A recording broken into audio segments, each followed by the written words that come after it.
people forget, like New York City, we used to average about 2,500 homicides a year. We used to average over 150,000 stolen vehicles a year. What Rudy realized was go after quality of life crimes. If you grabbed a guy in the street and brought him into the station house, and the guy carried no ID, and you wanted to ID him, see if he was for a warrant. If he didn't have a warrant, run him through the system. That these people that you're bringing in off the street for these petty crimes, this guy's wanted for a murder.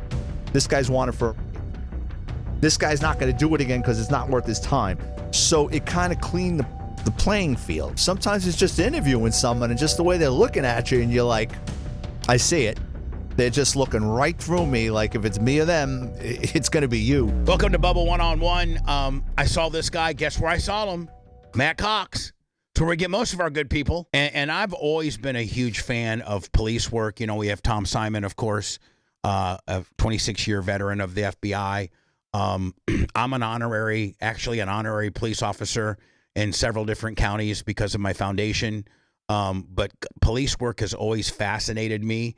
And I've really not, and I know a lot about Florida police work, Indiana police work. But that's way different than New York police work. And, you know, we've all, us people who don't live in New York or Manhattan or the Bronx or one of the 5 boroughs, we don't have any idea of how much different it is to be a cop in New York City as compared to, say, Claypool, Indiana. You know, so it's a whole brotherhood lifestyle in itself being a New York cop. And we got a guy here, Vic Ferrari. He's an accomplished author, and we're going to talk. He did 20 years. He didn't do 20 years at a time. He did 20 years as an NYPD. From some of the roughest districts, been involved in some very high profile cases, busted a lot of bad guys, saw a lot of bad shit, and we're here today to just do a deep drill down to some of the things he saw. Before we get going, I like Vic. One, I want to introduce Vic, and then secondly, Vic, you got a plethora of books. I think how many books have you written? 7? 9. 9. I was close. 9. And all available through Amazon, right? Yeah. That's the easiest way. Go ahead and promote your books right now. At least, you know what I like to do?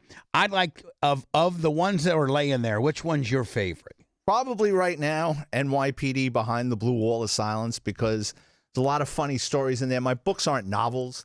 They're short stories. I think it's the more I write, I believe the better I've gotten at it. So I'm tying up a story better, making it sharper, the dialogue. So I'm proudest of this one. What are your other titles in there? And can people just go to Amazon and type in you as an author and all your books will come up? Just go to Amazon, type in my name, Vic Ferrari, like the car. And and all my books you can preview for free. I guess it's the first 2 chapters, I believe. Really? Yeah, you can preview for free. Well, don't give them too much there. Or no, I guess as an author, you kind of want to leave them. You kind of want that to be some of your best work because you want to hook them, right? You certainly want to get their attention. Why should I spend my money? Why should I spend my time with this guy's book? Would you recommend your book to fellow police officers? Oh, absolutely. And most cops that read my books, I get positive feedback that, yeah, this puts me in a radio car. I remember back then. Even different police departments. I mean, it resonates more with the NYPD guys and girls because they lived it, but different police departments, they get a kick out of it. I really, really, really am an advocate of law enforcement. It's a thankless job, and I think society, as I don't know how long you've been retired now, Vic, but society, I think the new generation doesn't respect cops. I think it goes down to nowadays, the last couple of generations, people want to befriend their kids. They're not as tough on their children as our parents were. I mean, like you said about your parents instilled in you to respect the police. It was instilled in me to respect my teachers, the neighbors, and my dad. Bus driver. Anybody. And my father would always tell me, if you got a problem with an adult, you come tell me and I'll handle it. Right. Don't you go shooting off your mouth. Don't you go doing something stupid. And I went to Catholic high school and they had corporal punishment. And which means ass whippings. Yeah. And I got my ass kicked a bunch of times. And, people tell me, well, why didn't you go home and tell your parents? Because if I would have went home and told my father, and 99% of the time I was doing something stupid that I brought it upon myself, the first thing my father would ask me was, what did you do? And like any kid, I would have said, nothing. And my father would have said, all right, we're going to go talk to this guy or this priest or this brother. If his story is more believable than yours, Jesus Christ is not going to be able to save you.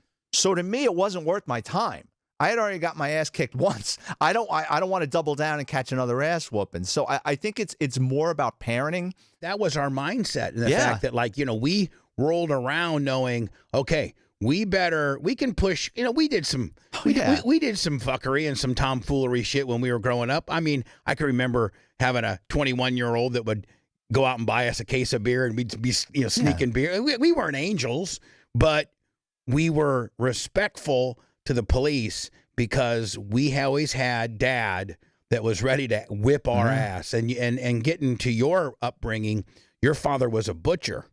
And that's kind of a man's man kind of job, carrying halves of beef over your shoulder and stuff like that. So, your dad was, a man's man ready to whip some. Your dad wasn't a stockbroker or a fucking accountant. He was a butcher. That's a man's job. Tell me a little bit about your dad. We were getting into it a little bit earlier. And I said, is your dad, was he a butcher where, the purveyor brought the steaks and he just slung them out the cooler? Or was he the guy back there with the bandsaw, doing, actually being a real life butcher? Yeah, no, he started out in butcher shops and then later in the supermarkets. And then when I started to hit my teens, he was working for a wholesale place out in Queens. And I wanted to start making money. I guess I was in middle school or maybe the end of 7th or 8th grade. And he would bring me to work with him on Sundays. And for me, it was a treat. I got to spend the whole day with my father. And like, just as you described it, carrying sides of beef and cutting it on a bandsaw. And I was making chopped meat and sausage, which is against every OSHA regulation. But back then, first off, there was no OSHA. And second of all, as I come to find out, the place that he worked for was owned by the Gambino crime family. I don't know this. And there's no inspectors fucking with them. If they were paid off. There was stories about the stamps on the meat one time were not the stamps that came from the USDA. They got caught for that. Construction, garbage removal, private sanitation, linens, catering halls. They had their fingers in everything. But like, I was making chopped meat and sausage, and I remember one morning, this is how my wake-up call as a kid. I had to go to the second floor to get something. And it was concrete steps. And as I'm going up the concrete steps, there's a man bouncing down the concrete steps at me. So I move out of the way. The guy comes rolling. You're a kid. Yeah, I'm 12, 13. Right. And let's just say, for argument's sake, Carmine and Anthony are coming down the stairs after him, and they're laughing. And the guy is at the bottom of the stairs, and I'll never forget, his mouth is blue, which, what the hell is this? And he's all busted up. And the guy is begging me to help him. And they go, oh, Vic, don't worry about him. He just fell. He's a friend of ours. Right. They pick the guy up, and they throw him out in the street like he's garbage. So I go, my father's, on the line, and I go, Dad, Carmine and Anthony just beat the shit out of this guy and threw him. My father goes, all right, I'll find out what's going on. Just go back to work. Just don't get involved. I said, all right. So on the way home, we're driving. That was always a treat to spend that half hour with my father, and we're talking. And I go, Dad, what was the story with that guy? And he goes, Vic, some people will never learn. And I go, what are you talking about? He goes, that guy got caught shoplifting last week. They smacked him around. And they told him never to come back. He goes, today they found him with a slab of ribs down his pants. They brought him up to the second floor. They beat his ass. They broke his hands in a vice. And the guy was screaming. He wanted a drink of water, so they poured a cup of paint down his throat and threw him down the stairs. And he goes, well, that's where the blue came from. Yeah. Because I was like, why does he have a paint? cup of fucking paint down your throat? Yeah. I guarantee you that guy never shoplifted a fucking again. Your mom, who was a housewife, what if she had heard that story? Well, I think she did. But my father was like, well, maybe work's a little too rough for Vic. We got some shit going down here. Well, he didn't want me around those people. He goes, look, I need this job.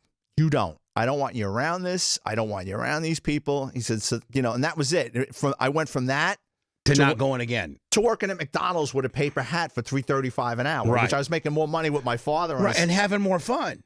Yeah, it was dealing with the fucking McDonald's public, right? The degenerates coming in to fucking get a Big Mac. Meanwhile, you're seeing, a fucking shakedown happen right in front of you, man. Right? It was different. You see the lifestyle that we live down here in Florida, and it doesn't even equate to New York City. Because in New York City, everybody's on the hustle, everybody's on the grind, everybody's got a racket, everybody's got something going on, and a lot of people can't comprehend, that type of lifestyle. It's different. And I realized when I moved down here, sitting at a light in New York, that light changes. People are moving. And if you don't move, it sounds like an orchestra of horns in back of you. Like, come on, fucking cab move drivers your will ass. flip you off, and they don't give a fuck. It doesn't even have to be cab drivers. It's just like even in my neighborhood where there were no cabs, it's just people like, hey, come on, let's go. Right. People are uptight up there, aren't they? They're stressed. Yeah, they are. Because when I was on Sirius XM with Howard for the 6 years, we had, now you got to mind you, this was 06 to 12. And so within my deal, I had to go do every like 8 weeks, we had to go do a week in New York at the studios just to do the PR deal and, meet with Howard and talk about the show and stuff like that. And so, but prior to that, I'd only been to New York one other time, and it was when AC/DC had their Stiff Upper Lip album, and the Westwood One radio network flew me into New York to be the guy that interviewed AC/DC at the Hard Rock. But I was very sheltered. I flew into LaGuardia, got driven to a hotel, Right. had to be up the next day to do the interview, and then like the photos, and then we went live on the air. And then it took all my day. So I never really got to go to Chinatown and all that kind of deal. But then when I was with Howard, we were there for an entire week. So we could actually go in. We always stayed at the Westin in Times Square.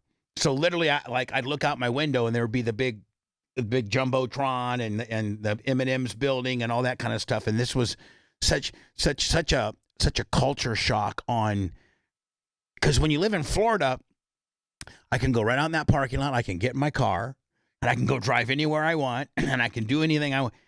And New York, when you live in the city, most people don't have cars, and it was such a culture shock. Just a way of life and the cost of life. Yeah. I mean, wow. I mean, what does a New York City cop got to make? I mean, is it over 100,000 nowadays? Probably. Yeah, they're making well over 100,000. Not when I retired, but yeah. But now I'm sure the base is over 100,000. So you knew from an early age that you wanted to be a cop. Oh yeah, by like 4 or 5 years old, I knew what I wanted to do. And so you, at that point, I think I read where you would, collect most wanted posters and we'd steal them. Oh, you'd steal them. We'd go into the post office, my friends and I, and we'd steal the FBI's most wanted posters off the wall, and then we would go around the neighborhood conducting manhunts. Even though you were just kids. Yeah, I was 10, 11 years old. Right.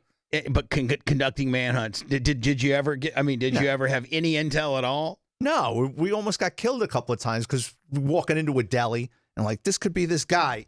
Some guy wanted for a bank robber in Louisiana, Right. and we're in a Bronx deli. There's some poor Con Ed guy wanting to get his sandwich, and there's a bunch of Right. 10-year-olds kind of sizing him up.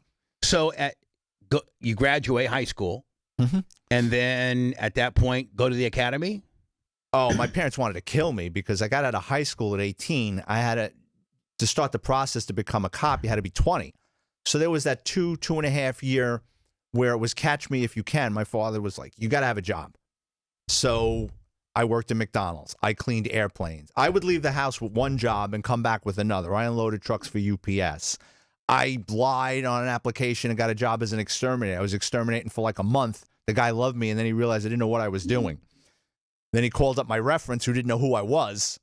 And then I got my 15 minutes of training, and he put me back out. But I knew I always wanted to be a member of the New York City Police Department. I wanted to be a detective. So by age 20, started the process. You got to take your physical, your psychologicals, background check, the whole 9 yards. Was it literally like walking into a precinct and saying, I want to apply to, is it literally like that? No, back then, before the internet, there was a newspaper, it was a trade paper called The Chief. And that's where all the civil service exams were posted. The Chief came out every month. So every month I would grab The Chief. Fire department's hiring. I'm not interested in that. Garbage men are hiring. I'm not interested. Oh, there's an NYPD exam. So you would fill it out, you'd mail it in. Nothing was online. Then you'd get a response. And I think I took the test at DeWitt Clinton High School in the Bronx. And then you get a list number. And then they'll call you and say, all right, meet with an investigator from the applicant investigation unit. I think back then it was in the 49 precinct in the Bronx. And you start the process. And in that investigator then, like all good cops or investigators can probably quickly discern whether you got the chops or not.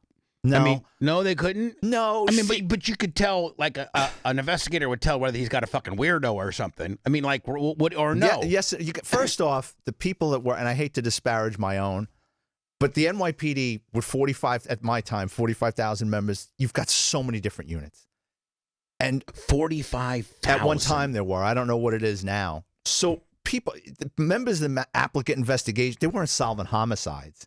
These were people that wanted a detective shield. They wanted Monday to Friday, weekends off, and they didn't want to go to court and testify. Right. So what better way than just interview motherfuckers? Right. Right. Was there a denial, potential? Like, Oh, sure. I mean, like, again, what type of questions would they ask you? Like, your upbringing, yeah, have they you want ever to know committed any crimes? Right.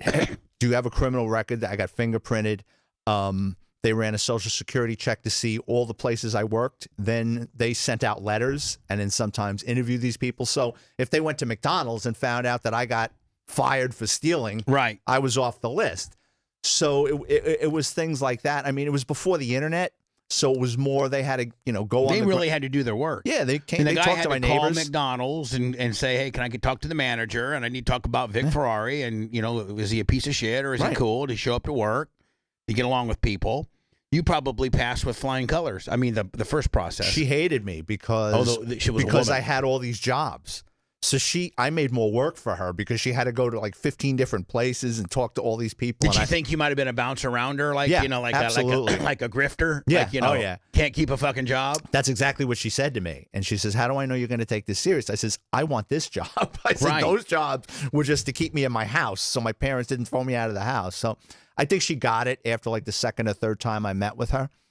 And then you begin the police academy. And it wasn't what I thought it was going to be.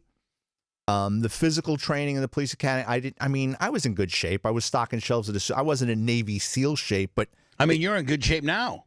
I mean, as I'm approaching my 60s, I'm doing everything I can to hang on. I mean, you're good. I mean, fuck. Look at it. You look a lot better than me, Vic. I'll tell you that. I appreciate it, but it just I didn't think the physical training in the police academy was all that difficult.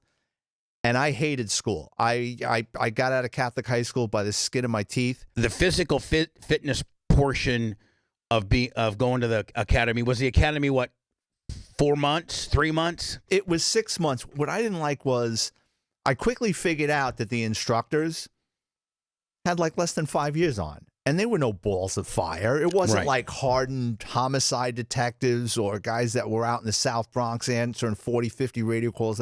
It was guys with 2, 3, 4, 5 years on that were hiding, barking orders at us, pushing us around while they were studying for the sergeant's exam. So it's kind of hard to respect. So they were kind of in a limbo period, and where they'd got parked to go teach the academy because they were trying to. Well, they didn't get parked. They put themselves there. They put in for it. But it's tough to respect someone that's barking all this stuff at you, and they've never put it to practicality and themselves. They've never done it. Right. So is it 6 months living at home and going to the academy, or do you live at the academy? No. We reported. We did 4 to 12s, 8 to 4s. You go home. It was 8 hours and 35 minutes a day. And then the fun things were going to the range, outdoor range out in Rodman's Neck to qualify with your handgun. And then but that had to be pretty far down the road. Like they're not giving day 2. You're not getting a gun, are you? No, but it's pretty quick. Really? Yeah, because you got to realize something. We hire in bulk. So how many people were in your academy? There were two classes going on. So there was an April class of like 450 people. I got sworn in July. 450. Yeah, but my class was 1,200. So you had 450. You had 1,600 people going to the academy in different times. But there's been classes with over 2,000. And they need that many cops? Yeah. Now are those cops in all different shapes and sizes? Like some would be administrative. Or were those all beat cops? Were those all guys on the streets? You all start the same. You start as a recruit. You go through the academy. You graduate. And in my time, after that, you would do 6 months of field training. Each borough had a field training unit, which would cover 3 or 4 precincts. So you would kind of get a taste of the entire borough. Nowadays, you go from the police academy, you go to a precinct. And then they have a couple of field training sergeants that take you from there. But in your days, you had to go do all boroughs, right? You had to go. I mean, part of the training was to do. No. I wound up in the South Bronx.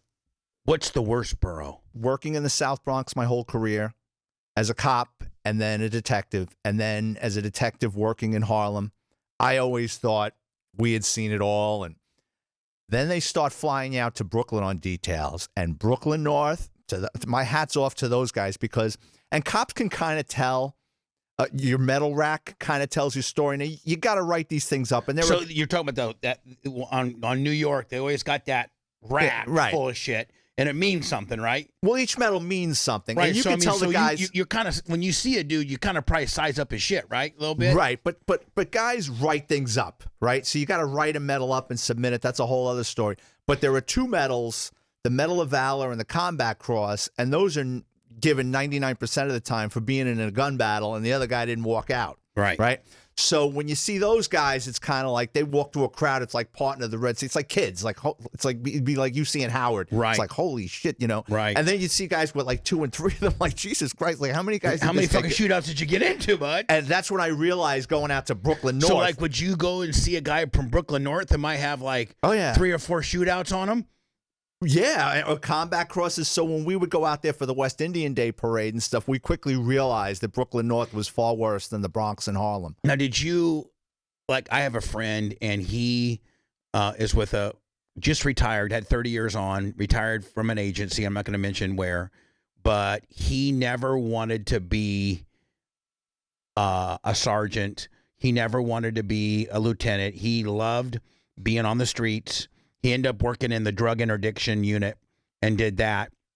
And even the captain and even the major and the under chief all begged this guy to take the sergeant test or to take lieutenant test because he would have quickly expedited through up there because he'd been there so long. And he was like, I wanted to be a cop, but he had 30 years on patrol.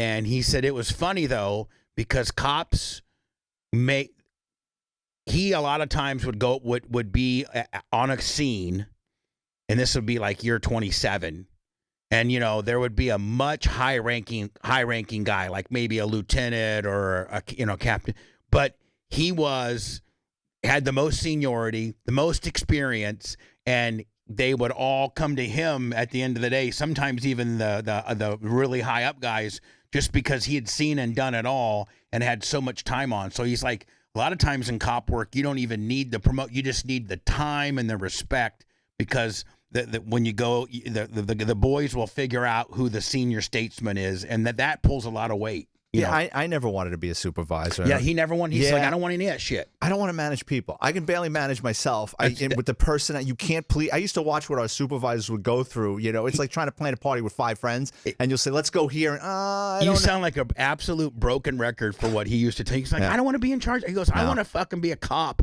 and bust bad guys. I don't want to fucking tell 14 other dudes what they got to do and do a roll call and do all that bullshit. I don't want to do that. You know.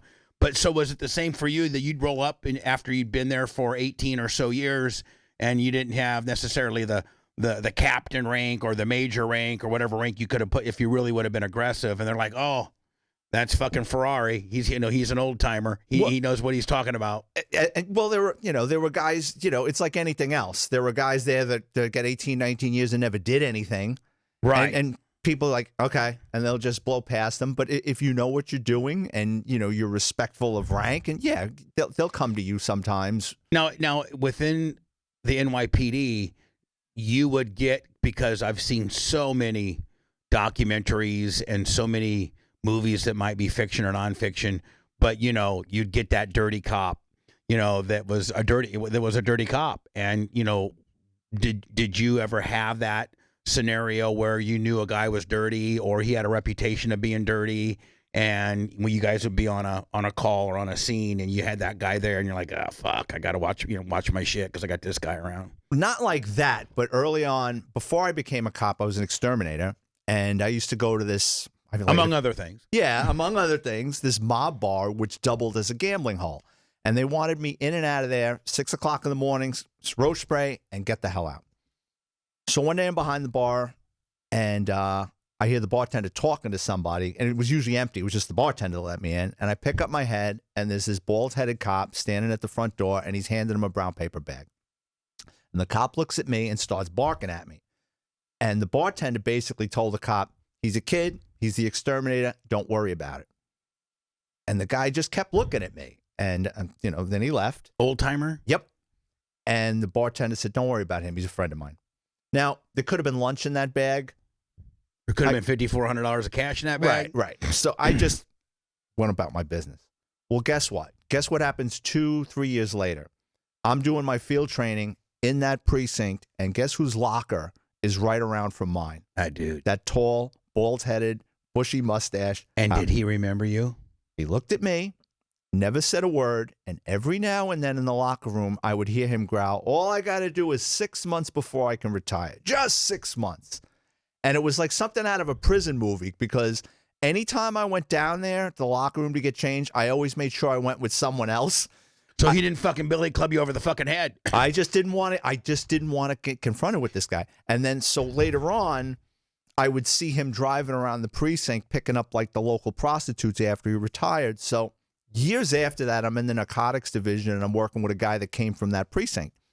And I said, I didn't know his name, but I dropped the description and everything. He goes, oh, that guy. He goes, I'm not surprised in the slightest bit. He goes, yeah, he was one of those holdovers from the Nam era. He goes, he basically skated out the door before they fired like him. Back in the 70s when Times Square was, junkies and hookers.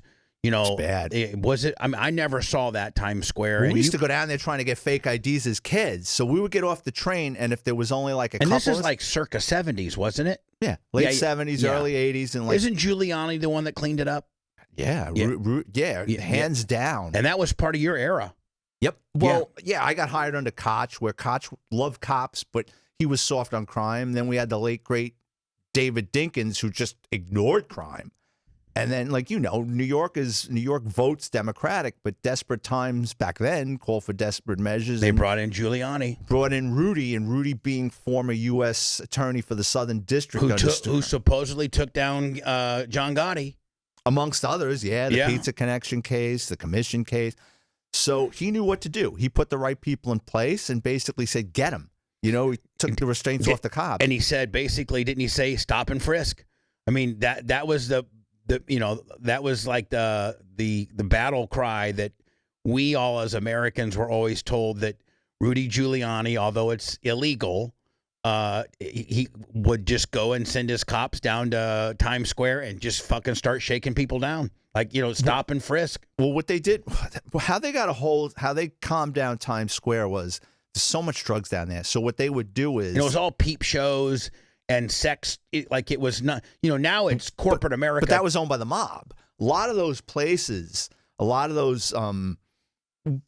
Times Square used to be theaters, shows, openings of movies. And then as New York in the late 60s, 70s had a downturn, those places had to pay the rent. And then they got involved with the mob. So like Matty the Horse, what the hell is his last name? I can't think of it. It'll come to me. Genovese Captain, he owned like 2/3 of those places down there. The mob was very big into those places, the peep shows, pornography, movies, all that stuff.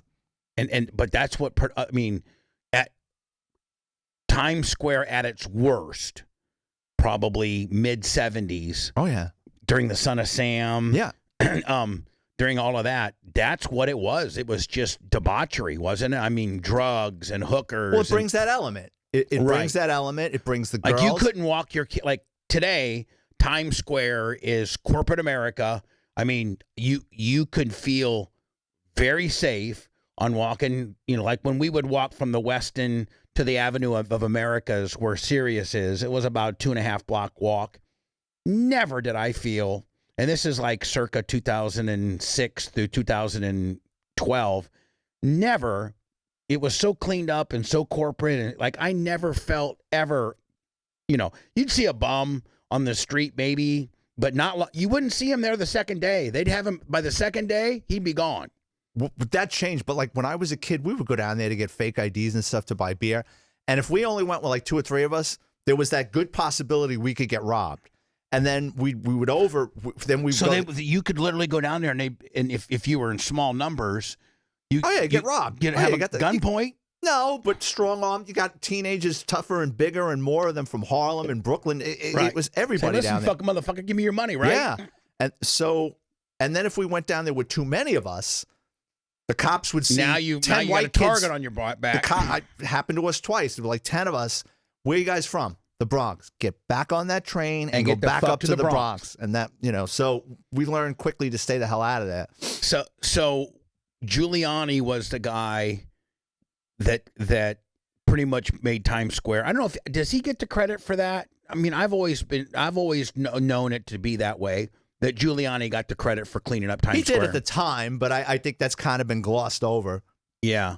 Does Giuliani still it seems like his legacy kind of got fucked over a little bit. Like I think that he was a really good person for New York City.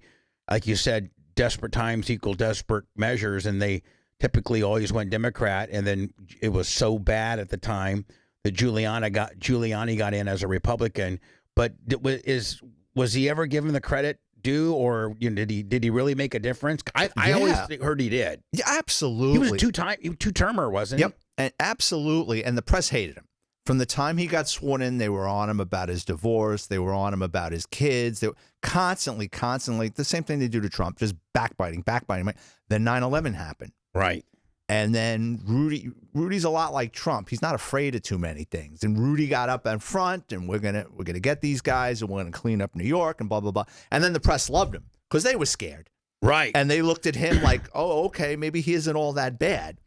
And then he got his due on the way out. But before 9/11, oh yeah, they were all over him about his divorce, his cancer treatment. They were nonstop on him. And stuff that wasn't relevant. Right. I mean, his divorce has nothing to do with how he's going to be the mayor. His cancer treatment has nothing to do with how he's going to be the mayor.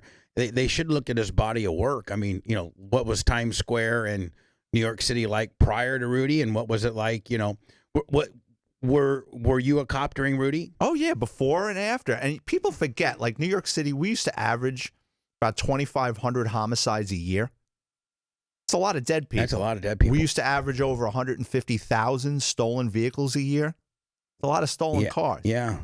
And what Rudy realized was, and Bratton and Maples and the guys that he put in place to run the police department, go after quality of life crimes. Like when I was a rookie cop, they told us, stay away from street level drug arrests. Did we make them? Yeah.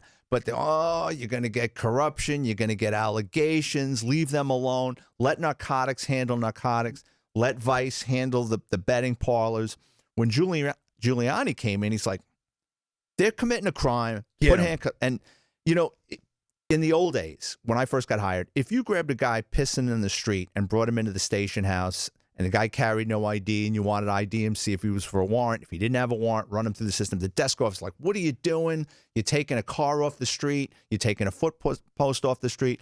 But what they realize is these people that you're bringing in off the street for these petty crimes, this guy's wanted for a murder. This guy's wanted for a rape. This guy's not going to do it again because it's not worth his time. So it kind of cleaned the playing field. Well, also as a cop, that guy that's pissing on the side of the street, probably within the first minute of contact as a cop, you can pretty much discern whether he's a good guy or a bad guy. If he's just some guy like me to say, listen, you know what, I had to piss. I just got done with dinner and I had to piss, and here's my ID and I don't mean any problems and I am so sorry. And I properly identify myself. You run me, you're not going to haul me in. You're going to say, listen, buddy, next time don't fucking piss on the streets. This is New York.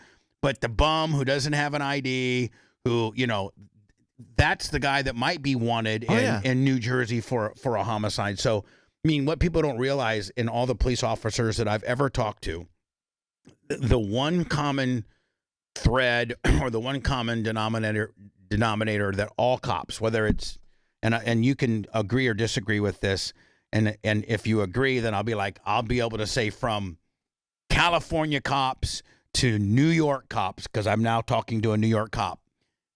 You determine your destiny within the first minute of contact. Yeah. Meaning if you're a gentleman, you abide by the rules, you recognize officer safety, let's say you get pulled over on a traffic violation, you have all 4 windows pulled down, you have your dome light on, you've pulled off the road in a very safe place, you have your license and registration ready to go. The officer makes contact with you. You're a gentleman. You, if you have a handgun because you legally have one, you say, "Officer, I just want to let you know that I have a weapon in my glove box. If you'd like me to step away from the vehicle so you can secure it, I'll do whatever you need me to do." And then when they ask you what you did wrong, you tell them exactly what you did. And 90% of the time, you're going to get off that. You're going to get off. If you know I pulled you over? Here's what cops hate. No, I don't have any fucking idea why you pulled over, man. You know, you seem like you be, you know, there's a lot of crime happening. You should be busting drug dealers and hookers and shit. You know, I mean, you're fucking with me here. I'm not doing nothing wrong. That's going to get you a ticket. If you say, officer goes, "Do you know I pulled you over?" "You know what, officer, I do. I was speeding. I'm not even going to give you any stupid excuses. I wasn't really paying attention as to how fast I go on, but I know I was speeding. I really do. And I don't even have an excuse for it, sir." Man, you're now putting him not on defense. You're putting him, you know, you're telling him exactly what you did wrong. And now you got to, while you pulled over, while you have your dome lights on, while you're in a, you know, you're not pulled over on the median, just barely off the highway. You've really tried to make it worth, you know, cops take a note of all that stuff. And then they determine, you know, what your fate's going to be. But you can better your fate by just being nice and honest. Would you agree? Well, you just spelled out how to get out of a traffic ticket. Right. I mean, if you do that with probably 75% of cops, yeah, they're probably going to let you go. Or give you a warning. Or give you a warning, yeah. You know, yeah, absolutely. And it's probably the same way on the beat. If you're a guy in New York and, you know, you're drinking a beer, open container or something like that, you know, something that you guys would maybe stop a guy for, and he's just cool, and he identifies himself, and he's not a threat to you, and he's not being a dick, and he's being polite, you're going to be cool with him just because you probably don't want to do the fucking paperwork. Well, initially, yeah. And Rudy, that whole, everything you spelled out, what happened was after Rudy, the NYPD got addicted to the crime stats, and they developed this system called CompStat, which basically held precinct commanders responsible for what's going on in their precinct. And every month there would be a CompStat meeting at one police plaza, and they would pick a borough, and they'd pick a couple of commanders, and they'd have all their statistics, and what are you doing about this? What are you doing about that? And it became like under Rudy's direction? It started under Rudy's direction, and it worked. But it was like chemotherapy. And, you know, once you beat cancer, you don't keep getting chemotherapy. Right. And the NYPD never really knew and doesn't know when to take its foot off the gas. And then there's no discretion because they're addicted to these stats. So like you said, the super of the building who's been feeding cops information about tenants that are coming in, dealing drugs in his apartment one day, is standing in front of the building with a Heineken in a brown paper bag, and they're down on C summonses, and they'll pull up and grab the guy, and the guy's like, you know, "I'm feeding you information. Sorry, pal, the law is the law." You think that guy's going to pick up the phone and call next time? No. So they got to. It's almost like you almost got to work as an ecosystem exactly together with the guy. Do you ever watch with Jeremy Renner, Mayor of Kingstown? No. Oh, man, you got to start that series. It's on. It's on Paramount. There are only 3 seasons. They just completed the 3rd season, and oh my God, it's all about cops and prison, and the underlying theme is that what happens on the outside happens on the inside. So like the head of the blacks, the head of the Cubans, the head of the skinheads, on the outside they call the shots on the inside, and vice versa. Okay. And so how it's a constant struggle, and then they get this shady warrant warden who's working for the cartel, and it's just it's called Mayor of Kingstown, and it shows like some shady ass cop shit, like, you know, cops killing bad guys, and you know, like I think you'd really enjoy it. So you were, I think, was the 42nd precinct where you were first stationed? Yeah, after I did my field training, I started in the South Bronx. They put me in the 4-8, which was NSU 7, which covered the 4-2, 4-0, 4-8, and I think somewhere else. Then How many precincts are there? 77. 77. across the 5 boroughs. Right. Is there a upper crust one, like a hoity-toity one? Oh, yeah, Midtown. And then is there a fucking ghetto fucking dumping grounds? Yeah. Yeah, like give me the two precincts on both ends of the spectrum. All right. So if you've got a hook, in the NYPD it's called a hook or a crane, can put you anywhere you want to go. So a crane is like my dad was a chief. Yeah, like my dad knows the chief or a politician. Yeah, a politician's my dad's kid. So that would be a crane, right? Yeah. So the probably 4 precincts in Manhattan would be Midtown North, Midtown South, the 19th, the 17th, but there's others.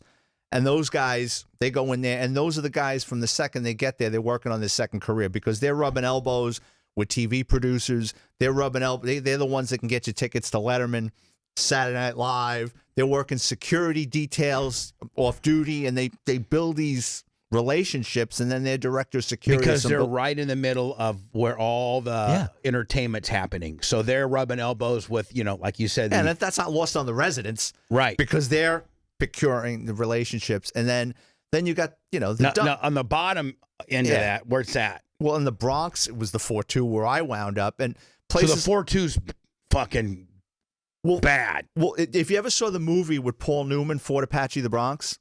Yeah, I never saw it. Well, that movie was supposed to be at the 4-1, which was our sister precinct, but it was all burnt out. So the 4-2 was Little House on the Prairie by the time I got there. And it was all just burnt out, abandoned buildings, a lot of housing projects.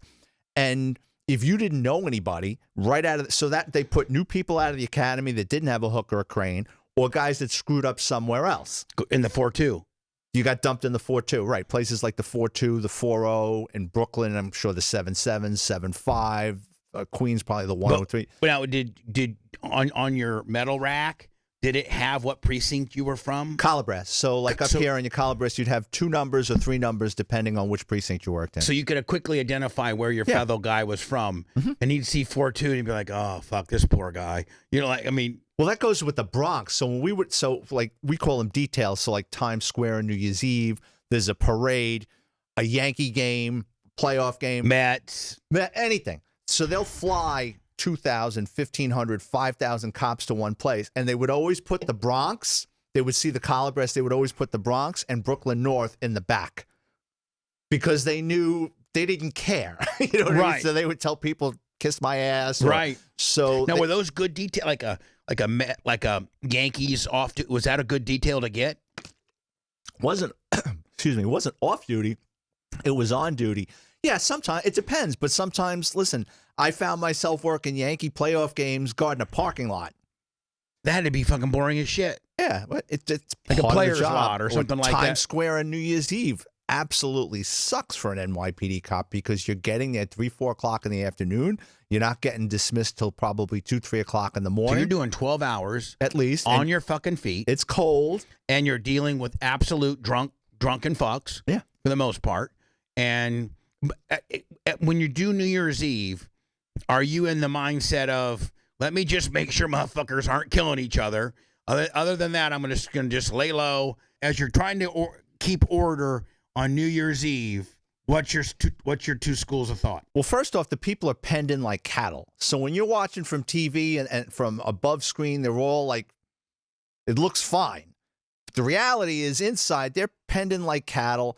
And pre 9/11, people would sneak bottles in and weed and all alcohol, all sorts of stuff. There's no place to go to the bathroom. None of the restaurants or stores are going to let you use the bathroom. They don't bring portalets in or anything like that? Nope. So people are pissing on the street? Pissing, shitting, changing tampons. All sorts of crazy shit goes on there. So first school of thought is, if you see someone out of control early in the shift, lock them up. Takes you out of there. You're in a precinct. It's warm. You're Take not them down to dealing central booking. Try to get in quick so you don't have to come back the next day down to court. That's early. That's early. So what winds up happening is the ball drops, confetti comes. We start breaking down those wooden barriers, right? Now at like 12:30, are they starting to fucking hustle people out of there? Yeah, for the most part. But what happens is probably about 11 o'clock, the hood rats from Brooklyn, Bronx, Harlem, they pop up. And they're sober as judges. and they're watching, and they're like, that guy's got a Rolex, and she's got a brand new iPhone. Really? And it's like watching something at Animal Planet. And what they'll do is, when we start breaking down the barriers, they know these people got to get on the trains. They follow them to the trains, and 15 minutes later, a guy comes back with a knot on his head. This guy took my Rolex. Woman's got a palm print across her face. This guy took my iPhone, and you're taking robbery reports and putting descriptions over the radio, but good luck. There's over 1 million people down there. You're never going to find them. So the second school of thought is, as you probably get closer to closing time, listen. Keep an eye on the hood rats. Right. You kind of, just the only the egregious shit. Yeah. The way over the top shit. Right. The drunken guy who's pissing his pants in the corner who does not gonna whatever. Right. But would you be ever fortunate enough to get an early score? No, I have not, but I know guys that did. Now, what would that pay? I mean, was that off duty or is that on duty? No, you're on duty. You're on duty, and well, sometimes they'll fly you in on it's called an RDA, your regular day off.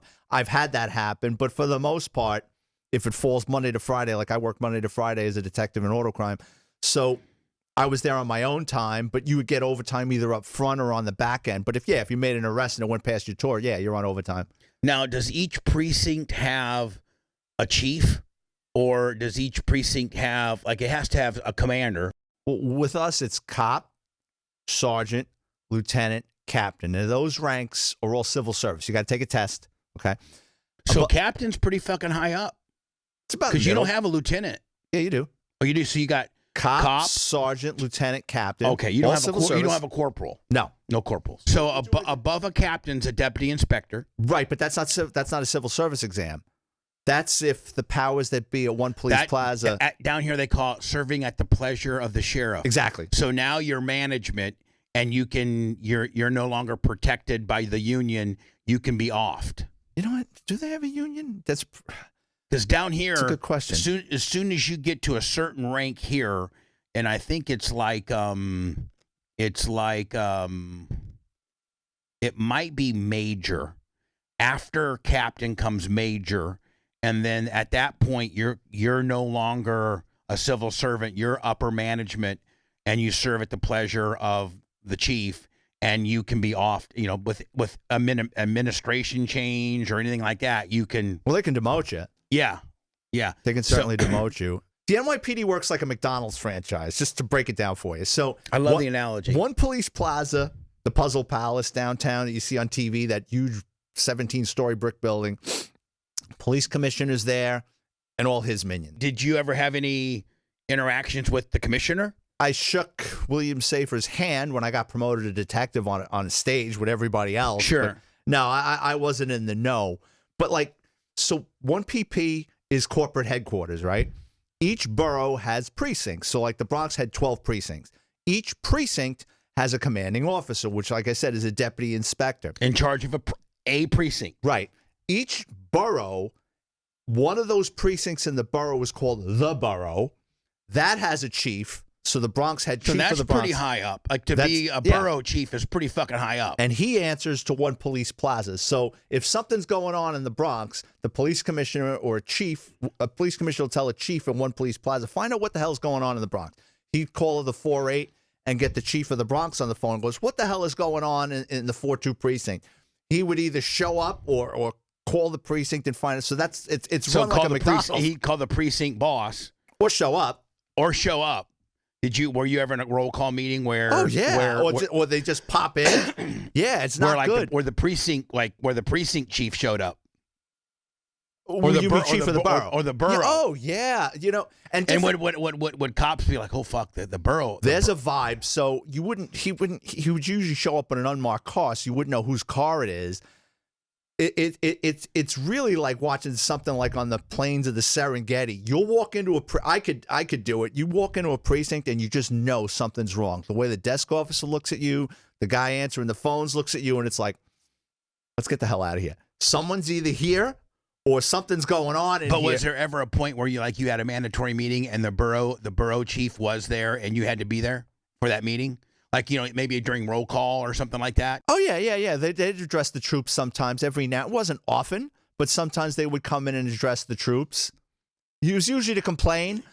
Sometimes it was attaboy, but Right. it was usually But it was complaint. usually, listen, you motherfuckers. Yeah. The girl you pulled over last night, she's got a crane to the fucking mayor, and, you know, she's already causing a bunch of shit for us. You know, you guys should have never fucked with her. You know, Before cell phones, yeah, well, it's like anything else. Now everything's politically correct. A, because people will complain, and B, it can be recorded. Right. I've seen bosses get chewed out by other bosses right in the street. I've seen cops take a fucking mag light and bust it right over a guy's head before body cams and cell phones back in Terre Haute, Indiana. I was riding with this guy. Statute of limitations is up. And this was old copping. This is 85, okay, in Terre Haute, Indiana. And you know, there's just, it's old school Crown Vics with, you know, bubble lights and radio. No computers, nothing. And there's this guy named Danny Lee, and he was a cowboy. You know how they call cops that are aggressive cowboys. And I'm riding. So I would get off the air at 11 o'clock, and Danny Lee, his district was in the radio station's, you know, area, and I was really, really good friends with the chief. I was really good friends with the chief of police, and I was also good friends with the mayor, because I was like the guy I was the number one guy on the radio. So, you know, they were cool with me, and I would always get on the air, Mayor Chalos, and always champion his causes. And, you know, if the media would be fucking with him, I'd be like, man, Mayor Chalos, look, he's done all these good things. And, you know, so he, you know, blah, blah. So I basically had anytime I wanted to ride along policy, I just had to call either this guy named Plassey, Lewis, or Danny Lee, whoever was on. And I would call him. And there was no cell phones. So I'd have to call down to the police station and say, hey, this is Bubba. And the dispatcher knew me, and I'd be like, who's working tonight? They'd be like, Lewis is working tonight. I go, have him pick me up at the station. So I could leave my car at the station. They would come pick me up in the squad car, and I'd ride around with them and just cowboy all night. And, you know, this was real. So I'm riding with Danny Lee, and there's this Hispanic guy, and he's pulling and Danny had a ton of interactions with this guy. This guy was kind of a noted troublemaker. And so we're going down this alley, and here's this guy. Call him Pedro. And Pedro's on a bike. And Danny goes, this motherfucker doesn't own a bike. I know for a fact he doesn't own a bike. That bike's stolen. So Danny lights him up. Boop, boop, lights him up. Now, Pedro knows that Danny Lee does not fuck around. He will beat your ass. Like, you know, and there's no way to document it because there's no body cams, there's no cell phones, and it's 1 a.m, and we're in the dark alley of fucking Terre Haute, Indiana. So that Pedro gets off the bike, and Danny Lee goes, Pedro, where'd you steal that bike from? Pedro goes, that's my sister's bike. Danny Lee goes, Pedro, you're fucking lying to me because you don't even have a sister. Because Danny knew his whole lineage. Right. And Pedro's like, Danny, when are you gonna stop fucking with me? And then he starts talking all this Spanish shit that Danny can't understand, neither can I. And Danny just took his mag light and fucking hit the dude over the head, knocked him out. Guy's laying on the fucking deal, wide the fuck open. And Danny goes, and Danny didn't call the dispatch as to where we were, that we were making any so there was no record of it. Like, Danny didn't say, hey, I'm out on a guy, or whatever 10 code it would be. You know, we just pulled up on him. So Danny's like, well, there's no record of that, and we're going to get the fuck out of here. And so he did the scariest time ever. Listen to this, Vic. So I'm riding with this guy named Lewis, and they get this call. Like, this would be so not cool in today's world. They get this call that there's an armed guy in an abandoned warehouse on the south end of town. And he's in, it's a 4-story old Columbia, where they stored, like, remember where you could, on Columbia House, you could buy a CD, 10 CDs for like a dime? Well, that whole Columbia concept was based out of Terre Haute. And Columbia Records had gotten so big that they had abandoned their old warehouse, and they had a brand new state-of-the-art one. Well, this was like 1 a.m, and there was word that there was a person that had a gun and was in that warehouse. So I mean, I think at any time during midnights, there might have been 8 guys in the whole city, you know. So all 8 of them show up, surround the place. Fucking, I think at that time there was a captain. So he gets them all together, gets everybody together, and they strategize as to how they're going to enter the building, who's going to take what deal there. And so I'm just Johnny Ride Along. And so Lewis goes to me, and they, at that time, remember they had the shotguns that were mounted right there in the right there in the passenger side. So when I was be sitting there, it'd be a shotgun with a little mount. He goes and unlocks his shotgun, and he gives it to me. And he goes, I want you to stand behind the car. And it really makes sense if you think about it. He goes, I want you to stand behind the car. If this guy gets flushed out and we don't catch him, he like somehow slips through here and he's approaching you, try to hide, try to duck down and hide. But if it comes down to he makes contact with you and he's got a gun, shoot him. And so really it was the only thing that he could really have done with me to protect me at that point, unless he put me in the trunk. So I'm sitting back here, Vic, in the back of a squad car with a fucking shotgun, just nervous as hell, thinking, I hope they get him. I hope they get him. Sure enough, about 15 minutes later, they had him cuffed and all handled. But they actually handed me a shotgun, and I told the story many a times, and a lot of cops have come back and said, well, realistically, that was probably the right thing to do, because if they had flushed him out and he's got a gun, and you don't have any way to defend yourself, the police department would have been liable, you know. And so, you know, I had a full-blown shotgun ready to fucking shoot a guy. Isn't that crazy? You're probably like, what the hell did I get myself involved in? I was like, man, I'm not a cop, but I think I am. I mean, like, what the fuck, you know? I mean, but they caught the guy. So you are in the 42, and then you get, I think your next stage would be the Bronx Task Force DUI unit. They didn't tell me that that was going to be my assignment. They were volunteering. They were looking for volunteers for the Bronx Task Force, and Bronx Task Force was a unit. I still think it exists.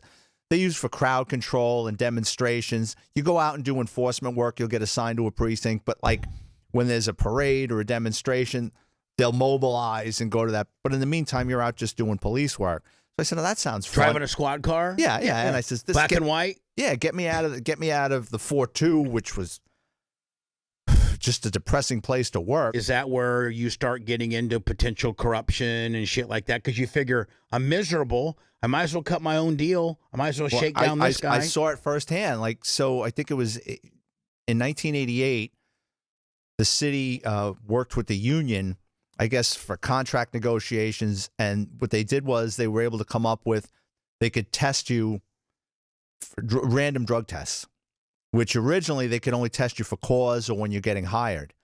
And I mean, the 4-2 had a lot of old timers in there, and it was almost seemed like every week or every other week they were marching somebody out. And I was like, for a drug test, or because they failed it. They failed the drug test, and you know, there's no rehab or we'll give you another shot. That's it. Take your gun, take your shield. That's old school. Get out. Give us your shield. Give us your Get gun. Out. Oh yeah. Like in today's world, today's woke ass world, they'd give that guy, he'd get on a rehabilitative program. You know, right? Like in today's world, that if a cop did something like that, there's a whole different way we go about it now. Back then, it was you're done. Out. Would you lose your pension? That's it.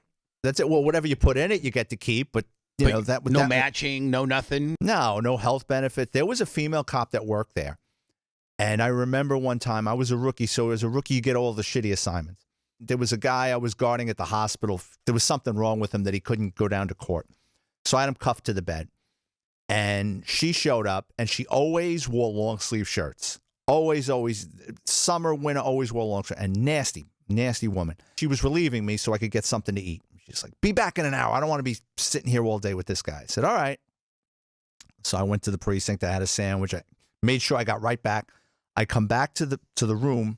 She's gone. The perp's gone. I'm like, what the? Right? So now I'm in a panic. I'm racing around. They had like a little waiting room. She's playing dominoes with the guy she's supposed to be guarding and his family. I was a rookie. She had 4 or 5 years on, but I was like, I know right from wrong. I'm Right. like, whoa. Cuff him up, put him back in the bed, right? Her and I have words. Days after that, she tested positive for heroin and a whole bunch of other things. And then my friends in narcotics used to see her like weeks after she got fired, like on a crack line.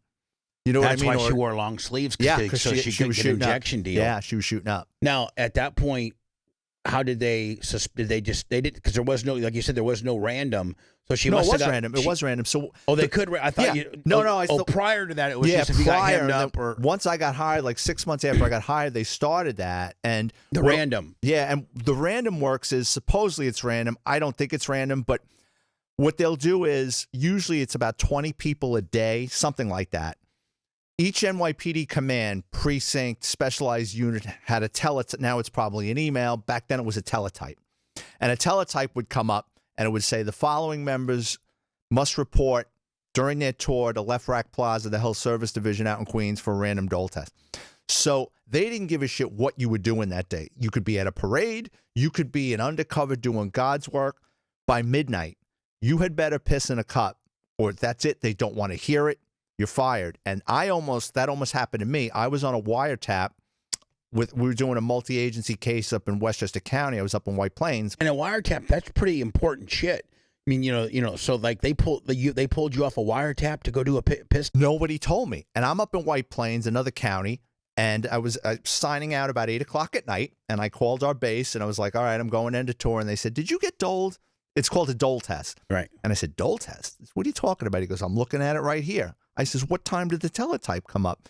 He goes, 7 a.m. And I go, who's working? And he said the guy's name. And that guy was just the laziest piece of shit. And I was like, are you kidding me? He goes, you better get down to Left Rack. So I had to drive from White Plains through the Bronx out to Queens. And it was funny. I show up at Health Services and they're watching like a basketball game. And they're like, yeah, we were wondering what happened to you. Like, yeah, because you never got the message. Never got the message. But if I didn't show up, I would have gotten fired. Right. Thank God you called in. Oh, yeah. Well, thank God the guy that I was going into tour, the guy that was going to sign me out, had your back. Yeah. So, but the woman, she went from being, an NYPD cop to. Well, she was a skell. She was buying dope. And when I went into the narcotics division, one of the guys training us, I'll never forget this. We went in a group of 100 to be trained to go into the narcotics division. And there was a detective there doing the training, and he had a big mouth, and he was like, we were getting drug tested to go into narcotics. And he said, out of the 100 of you guys, someone is not walking out of this room. Yeah. 3 months later, it was him. He got fired. For being dirty. Tested positive for marijuana. Isn't New York an absolute main line for drugs? Like, I mean, there's a port in New York. I mean, well, it comes a lot. The coke comes into Queens. The Colombians basically run. This is during my time. The Colombians up in Jackson Heights, the weight would go to Jackson Heights, Queens. From there, it would usually get sold to the Dominicans up in Washington Heights, and then the Dominicans would sell to the blacks, the whites out in the suburbs, and everybody would come into Washington Heights to take wherever they're going with it. Would it come in via boat? No. It tracked a trailer sometimes. When I was in auto crime one time, they called us to a garage on Southern Boulevard in Hunts Point. The narcotics division had a CI or something, and an 18-wheeler, they were watching it. An 18-wheeler pulled into this parking garage. They waited a couple of minutes. They went in, and it was a refrigerated truck, and in the back of the trailer, they had a false bottom in it, and there was 450 kilos. That's the most I ever saw. There was 450 kilos, and each kilo, like different packages had different markings on it. Like one said Bubba, one said Vic. That's where they were going. Oh, that was the boys they had the distributor, so to speak. Correct, yeah. So it had come, Bronx Narcotics did that case, and then they called us in to look at a couple of cars. What do you think the amount of weight that came into New York weekly in order to keep people high on coke? Because, I mean, for a while, coke was like Wall Street was doing it. Oh, yeah. Fucking... people that Studio 54, not that that was a thing when you were around, but, coke was the designer drug, and what do you think? Like you guys said, you had a bust of 421. That was probably just an absolute scratch of the surface of what New York really needed to be able to stay high. Yeah, well, the Bronx is a poorer borough, so there was coke in the Bronx. Don't get me wrong, and there was crack, but the Bronx was a lot of heroin because it was cheaper. You got to realize something like a kilo of coke during my time was between 17 and 25,000 a key.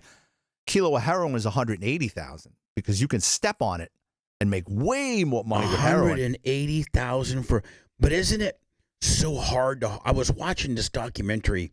And it's so hard to harvest, like they got these guys and you press the poppies. Yeah, and how they squeeze the poppy tar out of it into these little containers, like these, like little glasses. And so you would think that, and a kilo is what? Of cocaine's like 2.5 pounds. Yeah, so a kilo of heroin is also 2.5 pounds, but it's probably so hard to get a kilo of heroin. I mean, to harvest a kilo of heroin is probably, that's why it's so much, right? But you can step on it more.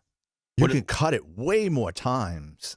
So would it come in as like black tar heroin? Would it come in from Afghanistan or wherever they're getting it from? And then you can step on it. What would they when they would get it when you guys would bust people and you'd catch it on its rawest form, so to speak? Would it be just straight black tar heroin before they stepped on it? I never had a search warrant where we hit a mill where it's getting broken up and stepped in.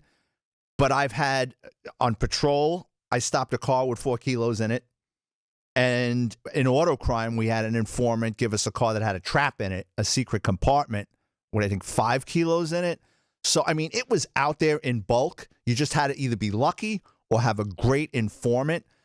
I never saw black tar heroin. I know it was out there, but like when I worked in the narcotics division, the mission was to do buy and bust operations, lock up the street people, and then go up. And then lean on the street people to talk about where they're getting it, and then where they're getting it, and right. then and make deals with all these people along the way so that you're getting the largest fish that you can get, right? Correct. Yeah. So but when they would take heroin, what would they step on it with? I know with coke, they step on it with lactose. Right. I'm guessing you can do the same thing. Fentanyl was around when I was in narcotics because what would happen is fentanyl was around back then. Yeah, and that shit's scary. And man. It would kill. Like when I worked in Spanish Harlem, so like I remember one time, like it went on for about a week or two. They had something like 10, 15 overdoses. People. And that's before Narcan. Pre-Narcan, so just dead. Right? Which I almost feel, I wish we would go back to that. I mean, Narcan's like acknowledging that what you did was okay and you can do it again. I mean, listen, when you do drugs, you have to know that you could potentially hurt yourself, and it's like a do-over. And very rarely in life do you have deadly things that you're allowed to have a do-over on. That is a wonder drug. The first time I saw that. Fentanyl? No, Narcan. Narcan. Oh, I've seen it and it's like these motherfuckers are dead, and you spray it, and it's like, they're alive. I was a rookie cop. I was in the Franklin Avenue men's shelter. It was an armory, but like a dormitory with a lot of mentally ill, homeless people yelling and screaming. It was like bedlam. And we got called in there with EMS, and there was a guy, they looked like Uma Thurman in Pulp Fiction with the foam coming out of the nose. Yeah. And, I knew nothing about this. I'm 22 years old, and the EMS guy was just like nice and slow, opens up the bag, gets out a needle, looks at it. And the guy, it was like that movie Ghost. It was, the guy just got up, and then what it does is it basically wipes the slate clean of opiates from your body. It's like a pool shock. Right. It just totally just and a lot of times they get mad because you fucked up their high, right? Well, they go into withdrawal. So it's not it's like slamming on the brakes. So they went for the ultimate high, which stopped their heart, right, to withdrawal, and they're throwing up. They're dope sick. They're nasty. They can become violent. I've heard of them becoming violent because you fucked their high up and they don't realize that they were dead. Yeah, stupid fucks.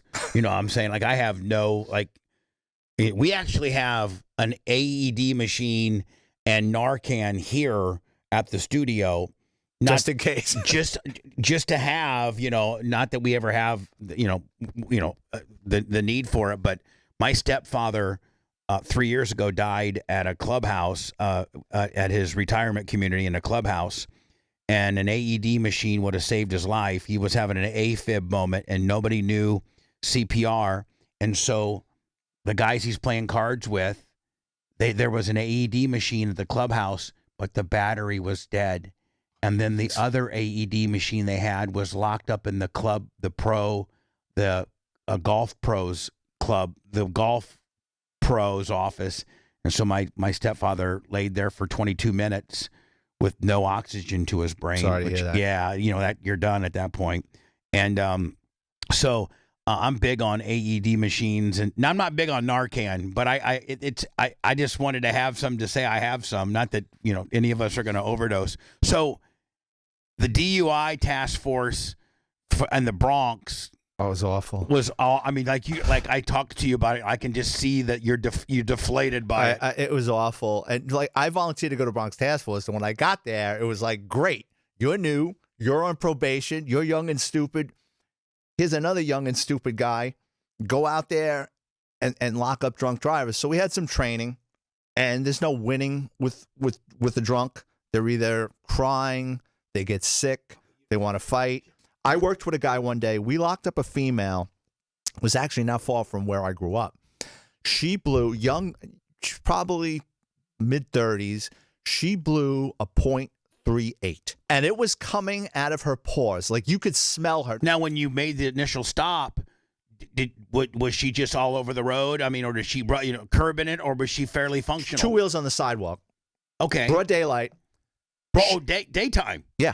Which makes it more egregious. That's what I mean. She wasn't going to live very long. And the crazy thing about that is she passed. She got on one leg and was balancing, and then the funny thing is, well, what's not funny, we processed her, we dropped her off, and then we had to go back because then she started going into seizure in the cells, and then we had to take her to the hospital. Right. That 3.8, you didn't know if you were catching her on the up or the down. They right? usually go up.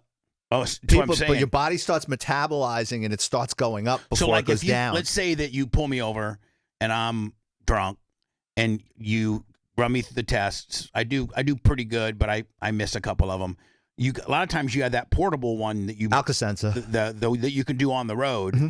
That's not nearly as well. It's usually fairly accurate, but in order to really, it's like a lie detector says it's not admissible in court. Right. The one you got to do is the one back at the cop shop. Right. So usually, does that number on the road, if I say I blew a .09, which is just barely over, am I at the cop shop? Am I going to blow a 1.0, or am I going to probably am I coming up or down? It depends on a lot of things. It depends on I drank, how much you drank, when you stopped drinking, how much you ate. Correct. Food plays a big, and sometimes it's just your metabolism. Now, have you ever pulled a guy over or a woman and they're, like .09, 1.0, right there at drunk, but borderline, but drunk. And then you got them to the cop shop and their food had kicked in or something like that, and they blew a .07. Yep. And at that point, are they guilty of anything? Well, back then, the laws have changed. This is in the 80s. Right. It was .10. It's 10. Was drunk driving. Now it's like what is it, like 7? It's ridiculous. They've lowered it. Yeah, it's ridiculous. But I forgot my train of thought. You were catching a guy either going up or going down. Yeah, and that would happen. I was a cop down here in Florida for a short time. I'll just tell you a quick story. And I think Florida. Listen, I get DUI as a crime, but in New York, unless you were in a DUI unit, we just had too much going on to deal with drunks. And I was a cop down here in Florida, and it was at midnight, and a sergeant called me out in the middle of nowhere. He's got this woman stopped, and she's crying and bawling her eyes out, and he goes, "Just watch her." And he goes back to the car. And I go, "What's wrong, hon?" And she's like, "Oh, he's going to lock me up." I goes, "Listen," I says, "I know this guy a little bit. You're crying. It's not working." I says, you got two options here." I said, "You refuse to do the field sobriety test." I says, "And he's going to lock you up." I says, "Or if you think you can do it, take the sobriety test." I said, "Stop crying." I says, "Not going to work with this guy." She goes, "All right." She was a TGI Fridays. She got off work. It was her birthday. She had a couple of cocktails. Yeah. And she literally lived around the block, right? And the field sobriety test, for those of you that are listening, just be quiet and listen to what the cop has to say, because it's a point system. They need to realize that you got to listen to the instructions. Yes, exactly. Don't say I got this. Listen to exactly what the guy he's done. Until he's done, and then process it, and then wait for him to tell you to start. Correct. Like, don't even start early. Because he'll say, and you'll That's go a on point my against you. you'll go on my command, and then you do it. That's a strike. Yep. So she does the test, and she barely fails. Barely. He wanted me to lock her up. I'm this hotshot retired NYPD detective working there. He's going to foist this collar on me. And I knew it. And he goes, what do you think we should do? And I knew he wanted me to say, come on, I this is beneath me. And he's going to go, take this collar. So I said, boss, if you want, she failed. If that's what you want me to do, I'll throw the cuffs on. I ain't got a problem with that. I go, but if you're asking, I said, there's a lot more people out there tonight we could be messing with. I said, a lot drunker. I said, her license, registration, insurance is fine. She's never been convicted of this before. She lives around the block. But if you want me to lock her up, I'll do it. And he just kind of like gave me a look, and he goes, tell her to make a phone call and get somebody over here like now. So I walk over to her and I go, call your husband, call your boyfriend, call your priest, get somebody here now. She gets on the phone.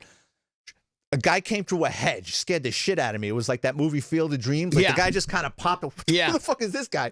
And this is my husband or whatever. And I said, all right, go. Then she's trying to hand me TGI Friday pass. I'm like, are you out of your mind? Stop. With this guy? Just stop. Go. So if I did anything good in my life, that I would put that up there. Let me ask you a question, Vic.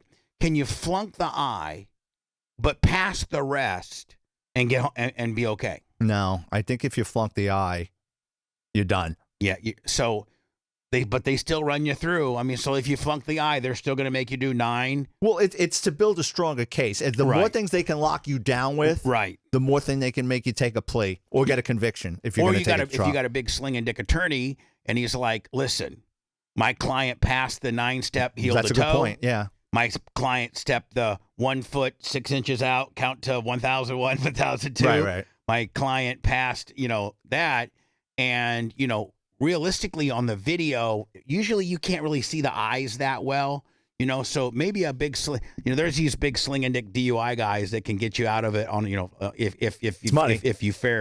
but they say don't take the test and don't blow. That's the way to beat it. But I don't know that there is a way to beat it, because I guess they say if there's no probable cause, then the arrest could be possible fruit from a poison tree. If you don't give the test and you don't submit to a portable breathalyzer, you've given them no probability or no cause to potentially charge you. I don't know. It depends on a couple of things. It depends on what you did. If you're driving all over the road and it's on camera, right? How do you beat that, right? It also depends on the cop that stops you. If it's a cop that's making 40 DUI arrests a month, he knows the verbiage, he knows what to say, he's taking notes, he knows exactly. If you get stopped by a rookie cop who locks you for DUI or an old timer that really isn't into it, there's going to be it's not going to be a well-oiled machine when it goes to court. So there's a lot of that to that equation. Yeah. One of which is how much experience does the guy pulling you over have it at Correct. DUIs? Yeah. That's probably a major part of it. But isn't refusal automatically? Yeah, they suspend your license, I think, immediately. A 1 year. 6 months or a year? I think don't it's remember. a year. Okay. I think it's a year. So how long were you in the Bronx task force? About a year.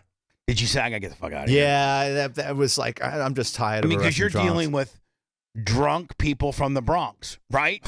Well, yeah. I mean, yeah, if you break it down to the simplest form as to why it was miserable, you're dealing with drunk fucks from the Bronx, and people from the Bronx. I mean, they have.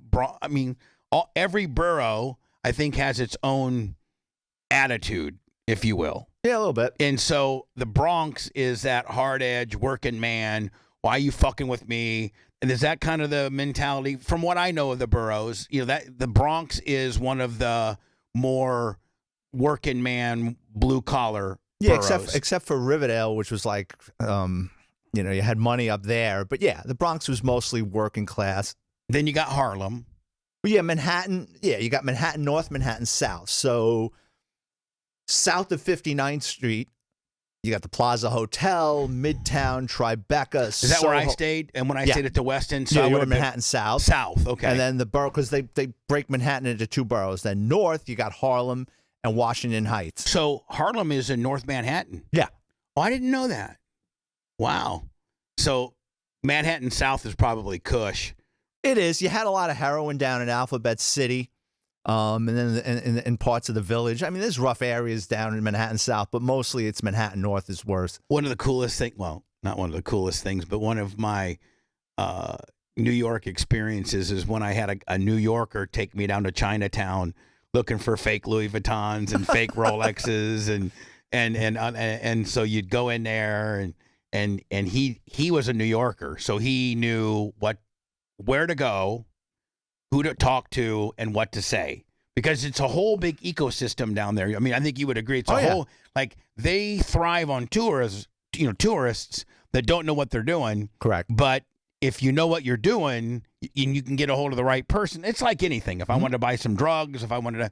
So my ex-wife at the time, there was this one particular shop, this one particular little vendor that really had really good Louis Vuitton knockoffs, like really good ones, like leather inside with the lock, like, and they were like $300, for a really good one. But you had to know which of the vendors and what to say. So we go to this shop that looks like it's about maybe the size of maybe this stage at best, and it's got scarves and other purses and, just rinky-dink bullshit. And you had to ask for Yolanda. And then you had to tell Yolanda, there was some phrase you had to say to Yolanda. And then Yolanda would look all around. And next thing you know, this fucking wall that looks like a wall would open up.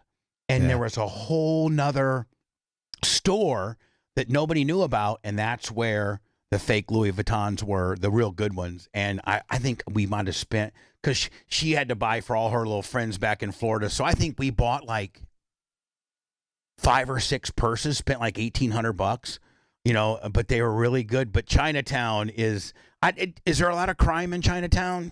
Yeah, but it's mostly underground. It's very underground there, isn't it? Very. I worked with a 6'5", 300-pound Chinese guy who I used to call Bok Choy, my humble Asian sidekick, and he used to refer to me as Lo Fan, which means evil white ghost. And it was great going into Chinatown with him because he would go, Lo Fan, this place for tourists. So we would go to a place and he would start barking orders at the guys behind the counter as the Peking duck fresh, because he spoke Mandarin and Cantonese, which was huge. And he's 6'5". He was big. And it's funny, we were cutting through Chinatown and no one's speaking English. And I'd hear 2 women arguing. And I go, Bok Choy, what are they talking about? And he go, oh. He goes, that one over there, her husband's getting a little too friendly. She don't like it. I said, oh. And then we're walking a little further. 2 Chinese guys arguing. I go, what are they talking about? He goes, oh, he late for work. Final warning. Third time it's like a joke. I'm setting up a joke. Third time he goes, what am I, you a spy? He goes, go get Rosetta Stone. He goes, stop asking me so many goddamn questions about Chinese people. All right, take it easy. So what district is Chinatown? It's the 5th precinct, Lower Manhattan. And is that a good gig? I wouldn't want to work there. I mean, there's no parking. It's a different type of law enforcement. You're probably on foot most of the time. It's very congested. Back in the day, you had Little Italy. I mean, you still have Little Italy, but Little Italy, where the mob ran Little Italy. Was that close to Chinatown? Yeah, right next door to each other. So Little Italy mob deal was next to Chinatown. Yeah. And Little Italy was as big or if not larger than Chinatown. Now Chinatown has taken over, and Little Italy is just a couple of blocks. Well, does that show you that now is the mob gone from New York? No, they're still around, but they're really underground now. They're really. What are they dealing in now, though? I think, if you were to guess, I think there's a lot more legit guys in the mob, guys that own successful businesses. See. The way the mob gets its hooks in things is it's not like they just come around one day and say, you're my partner.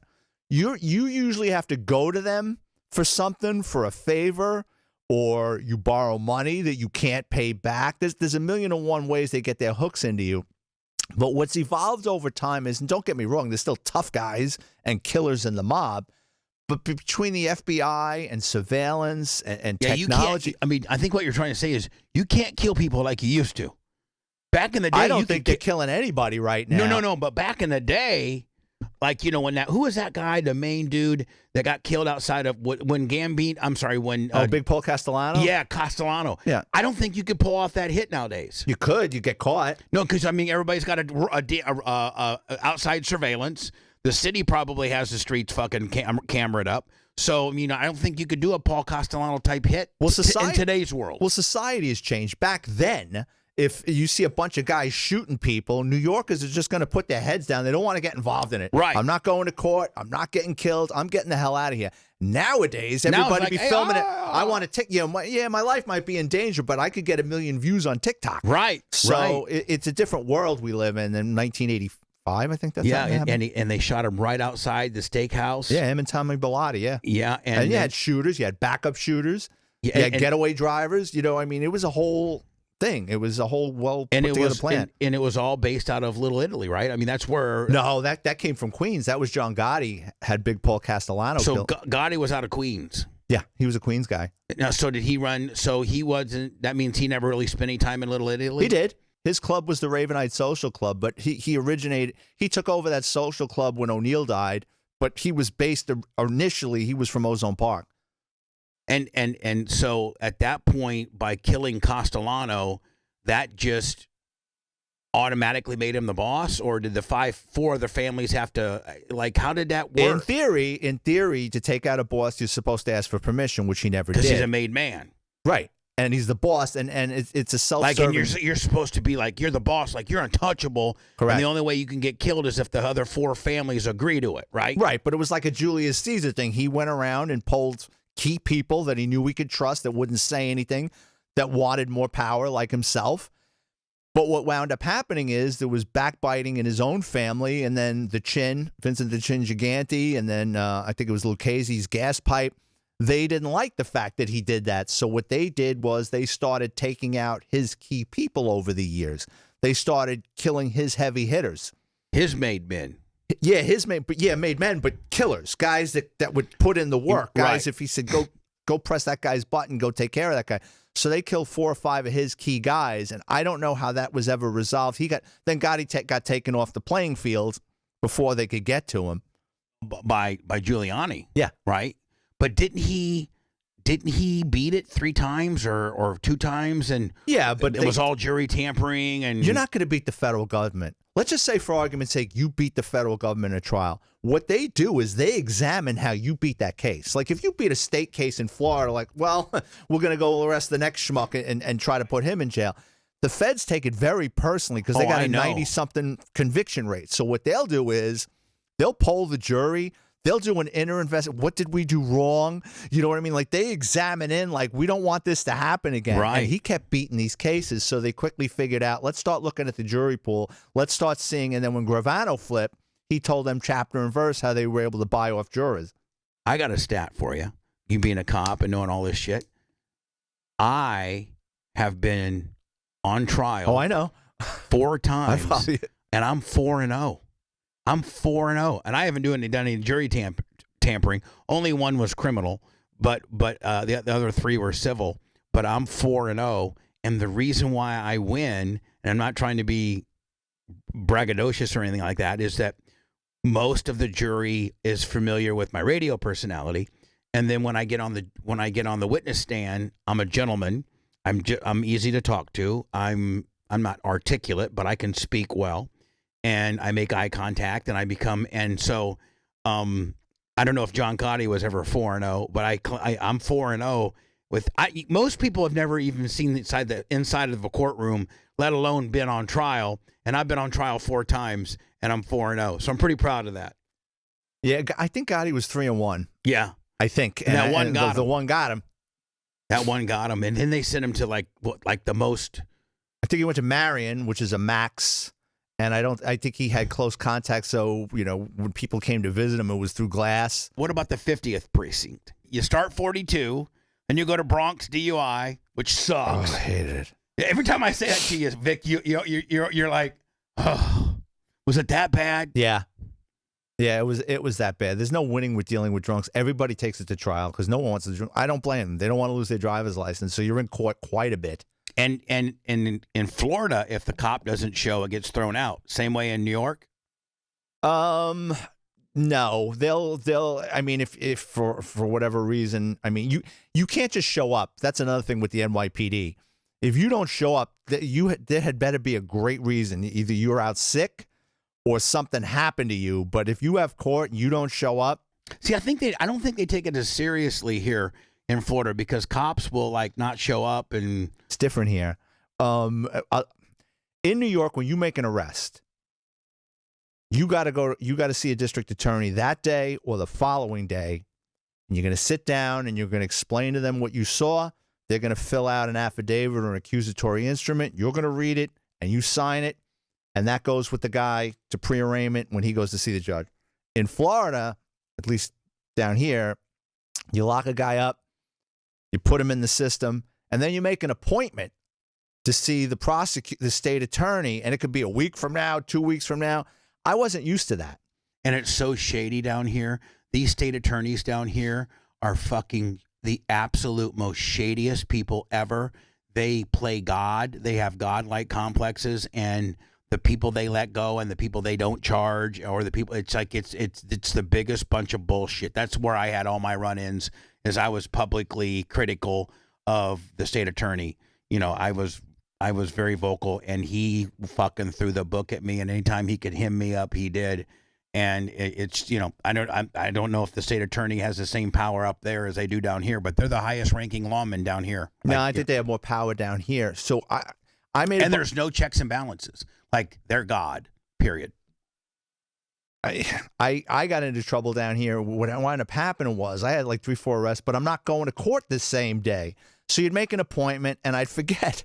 So I guess the state attorney got pissed off. Like, who is this guy that's got 3-4 arrests? He's got to come down here and see me. So my training officer told me, and she goes, you got to tell the training sergeant. So I said, oh, shit. So we pull up to the training sergeant, and I says, I got to tell you something. And he goes, what? I go, if I told you I got locked up for DUI in Orlando this weekend, how would you take it? He goes, what? I said, that's not what happened. I says, what happened was I blew off these. He called me New York. He goes, New York, make an appointment with the state attorney. He called you New York? Yeah, he goes, New York, just make an appointment with the state attorney and be done with it. And I did. I went in there and we banged out 3 or 4 affidavits. Right. So what was it like? What was it like being was it way more laid back in Florida as a cop? No. Or was it way more stressful? It was stressful because I had to learn everything. Are cops bigger dicks down here than up there? It's different. It's not, there's not the camaraderie as there is in the NYPD. It's very NYPDs, that's big brotherhood. Well, 99% of the time, everybody's from New York. They're from the 5 boroughs of the surrounding counties. So you kind of have something familiar with somebody. And when I got hired, you got to remember, like the Archdiocese in New York, Catholic high school basically was like an introduction into the police department. Like my graduating high school class, there was 40 guys that went into the police department. Right. And the year before and the year after. So you knew guys. It's camaraderie. You knew people, right. Down here, everybody comes down here. It's warm weather. I'm going to live here. So I was working with a guy from California. I was working with a guy from Utah. So it's different. You don't have that cohesion where, oh, I know that guy. Yeah, I know his brother. But it's you don't have the camaraderie. It's a lot different down here. And they take things that we would blow off in New York as very serious. Seriously. I'm on a midnight. I just got out of field training. Down here. I'm on a midnight. Just got done with field training, and it's a shoplifting call at a 7-Eleven. And some guy walked into a 7-Eleven and ran out with a can of bean dip, and I started laughing. So the sergeant comes up to me, goes, "All right, New York." He goes, "Set up a perimeter." Like, on fucking bean dip. Now in New York, we didn't set up perimeters. Right. In New York, an NYPD state, say there's a robbery on Broadway in the Bronx. An NYPD precinct on a 4 to 12, you got 10, 15 cars out. Everybody's zigzagging looking for this guy. Right. We're not setting up perimeters and get the dogs and all that bullshit. So he goes, set up a perimeter. Now, I don't know how to set up a perimeter. So I said, okay. So I'm like, I'm not getting involved in this. So I go up to the guy behind the counter. I go, how much was the bean dip? And he goes, $3.65. So I handed him a $5. I paid for the bean dip. He gave me change. I go, he don't want to press charges. He goes, he doesn't want to press charges. I go, I paid for the bean dip. He goes, you're supposed to set up a perimeter. I go, boss, it's bean dip. It's fucking bean dip. But don't we got something better to do? Yeah, that's the problem, though. I mean, you get cops like that want to arrest a motherfucker for bean dip, and it's the dumbest shit ever. There was less discretion down here. Like in New York, there was way more discretion. Down here, you're going.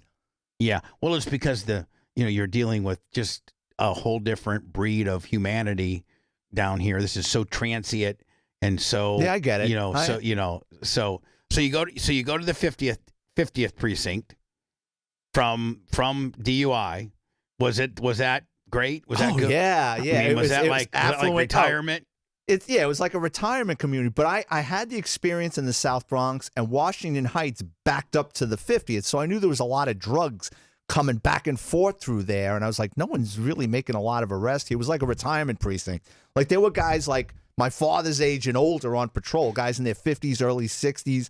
Like you wouldn't see that in the South Bronx. And those guys, isn't it historically when those guys, they're on their last couple, they don't want to get involved. They don't want to involve any shit. They don't want any problems. Right? No. Like that guy in the locker room said, "Hey, I got fucking 6 months left." Yeah, he was trying to avoid jail. Right. But an NYPD precinct works like this. So day shift is usually the dead wood. That's usually, you got some old timers or the guys, they got babysitting issues. They don't want to make an arrest. They got a second job somewhere. 4 to 12s are the kids. That's all the rookies that want to race around lights and sirens, making arrests. Cowboys. Yeah, cowboys. And 4 to 4, they get out at midnight and then they go to the bars. Midnight is big game hunting.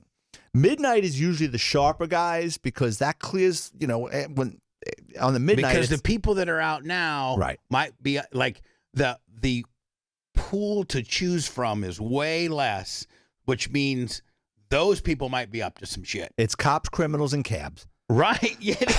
There you go. And, that's what you see. Now, was that the funnest shift? Even though lifestyle-wise, as far as having a family and raising kids and being on midnights sucks, but is it the funnest shift? Oh, yeah. I mean, you can get into better car chases on the midnight because there's less people on the road, even though you're not allowed to chase stolen cars in the NYPD. Did we do it? Yeah, all the time. Yeah. But if you got into an accident and you hurt somebody, then they're going to come looking for your job. So at this point, we go 42, we go Bronx DUI, now we're at 50. Of those 3 precincts, which were you midnights on any of those? Well, you would in the 4-2 we had what's called the 9 squad chart. So you do 4 to 12, 8 to 4, 4 to 12, 8 to 4, 4 to 12, 4 to 12, midnight, rinse and repeat. Oh, okay. When I got to the 5-0, the NYPD had installed a pilot program where they had 8 to 4, 4 to 12, and midnight take a pick. So I went to the 4 to 12. Then I made a lot of arrests, and they put me in a plainclothes unit, which you drive around. You're not undercover, but you're in an unmarked car in plainclothes. It gives you that split second to sneak up on the bad guy. And they wanted you to go after robberies, burglaries in progress, things like that. And that was that midnight or was that 4 to 12? No, that was you'd work 1 week of 10 to 6, and then the next night next 6 to 2. 10 to 6. Now that's 10P, not bad. 10P, 6A. Yeah, and then 6 at night till 2 in the morning. And then you were in the narcotics over at and I worked in Manhattan North Narcotics Division doing buying. And your biggest bust was that 421 kilo gimmick? No, I wasn't in that. I was in auto crime. I just got called. They wanted us to look at. I was an expert in traps, secret compartments, and vehicles. So after they got that load of 420 something kilos, there was a couple of cars in there that was supposed to take it out of there. They wanted me to go through the car and look for traps to see if there was the cash in there.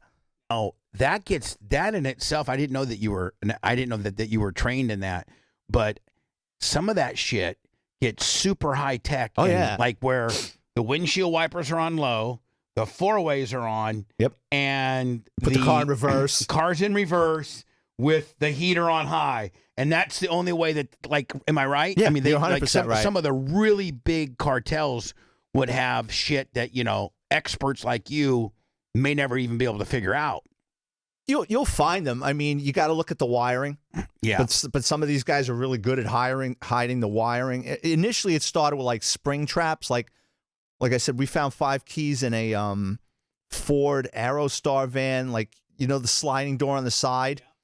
There's that step up to go in. That popped open, and it was on the, remember the older cars to put the high beams on? It was a foot pedal. Yes. So you would push that, and it activated a spring that popped that open.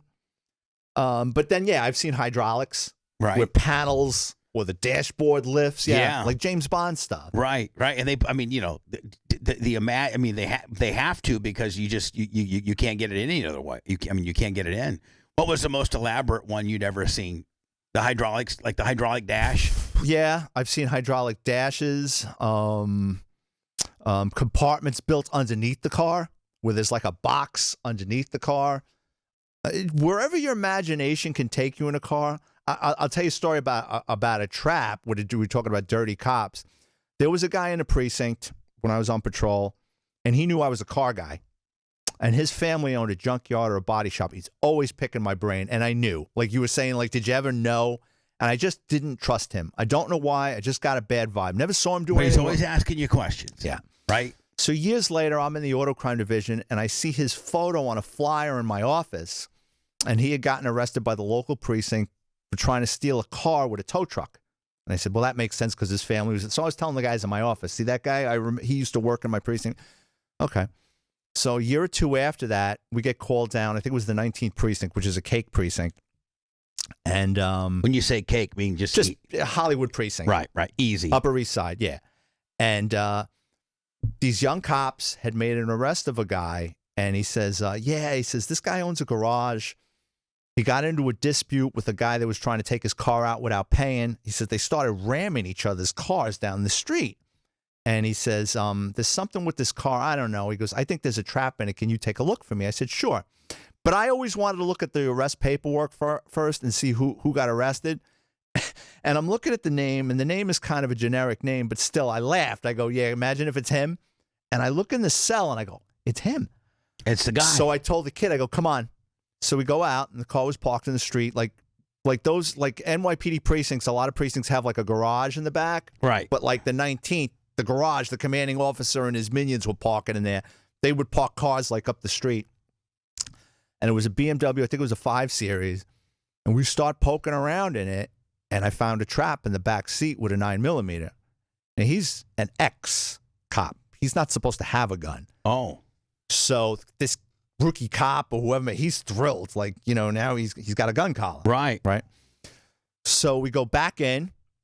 And I walk into the cell area, and he knows you. Oh yeah, I mean, he's looking at me, and he goes, "I'm not saying you guys are boys, but you're kind of boys." No, but he knows me, and he nods, and I go, "How's it going?" He goes, "Good." I said, "Listen," I says, "I'm going to read you Miranda morning." He goes, "Vic, save it." He goes, "I want an attorney, but I'm glad you're doing well." I said, "No problem." And we went our separate ways. As soon as the lawyer up, you got to stop, don't you? Yeah. My attorney said, no. What's the expression? No innocent person ever cooperated with the cops. Is what he said. And he said, I don't care if you absolutely, positively, 1,000% did not do it, and it's on film of you not doing it. Call me and don't talk. But to me, it almost feels like if you're 1,000% didn't do something, and you're just there giving them background to what really did happen and that somebody else did, why not talk? It's also the severity of what they're asking you about. Right. You know what I mean? And how close you are. If it's a homicide, you know what I mean, and you're the spouse, they're looking at you, whether you did it or not. Right. They're looking at you. I'm lawyering at that point. But if I'm the next door neighbor and I hear 2 shots and I called 911. And I called 911 because I heard 2 shots. Right. And they want to interview me, and I can prove that I was in my there's no way they can pin this on me because, I'm the guy who called, and my wife was with me. My wife was with me. I got my own home surveillance system that showed, the whole 9. You could even ping my cell phone to see where I was. And they want to ask me questions.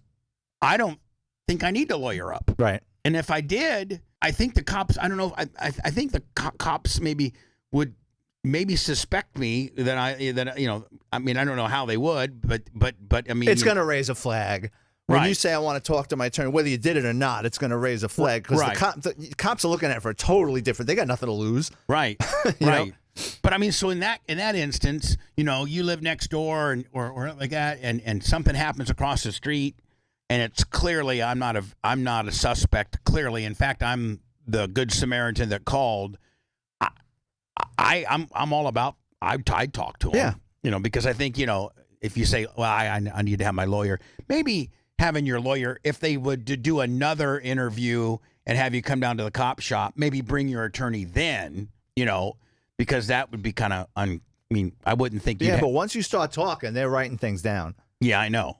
Like There's no going backwards from that point. You know, you've already put your foot in the sand. Yeah, I mean, most people talk themselves into a ticket or talk themselves into being in trouble. Yeah. You know, if you just stay cool in the pocket, and so one of your most infamous cases is the Mike Tyson motorcycle. It's actually my partner's case, but my partner had this great snitch.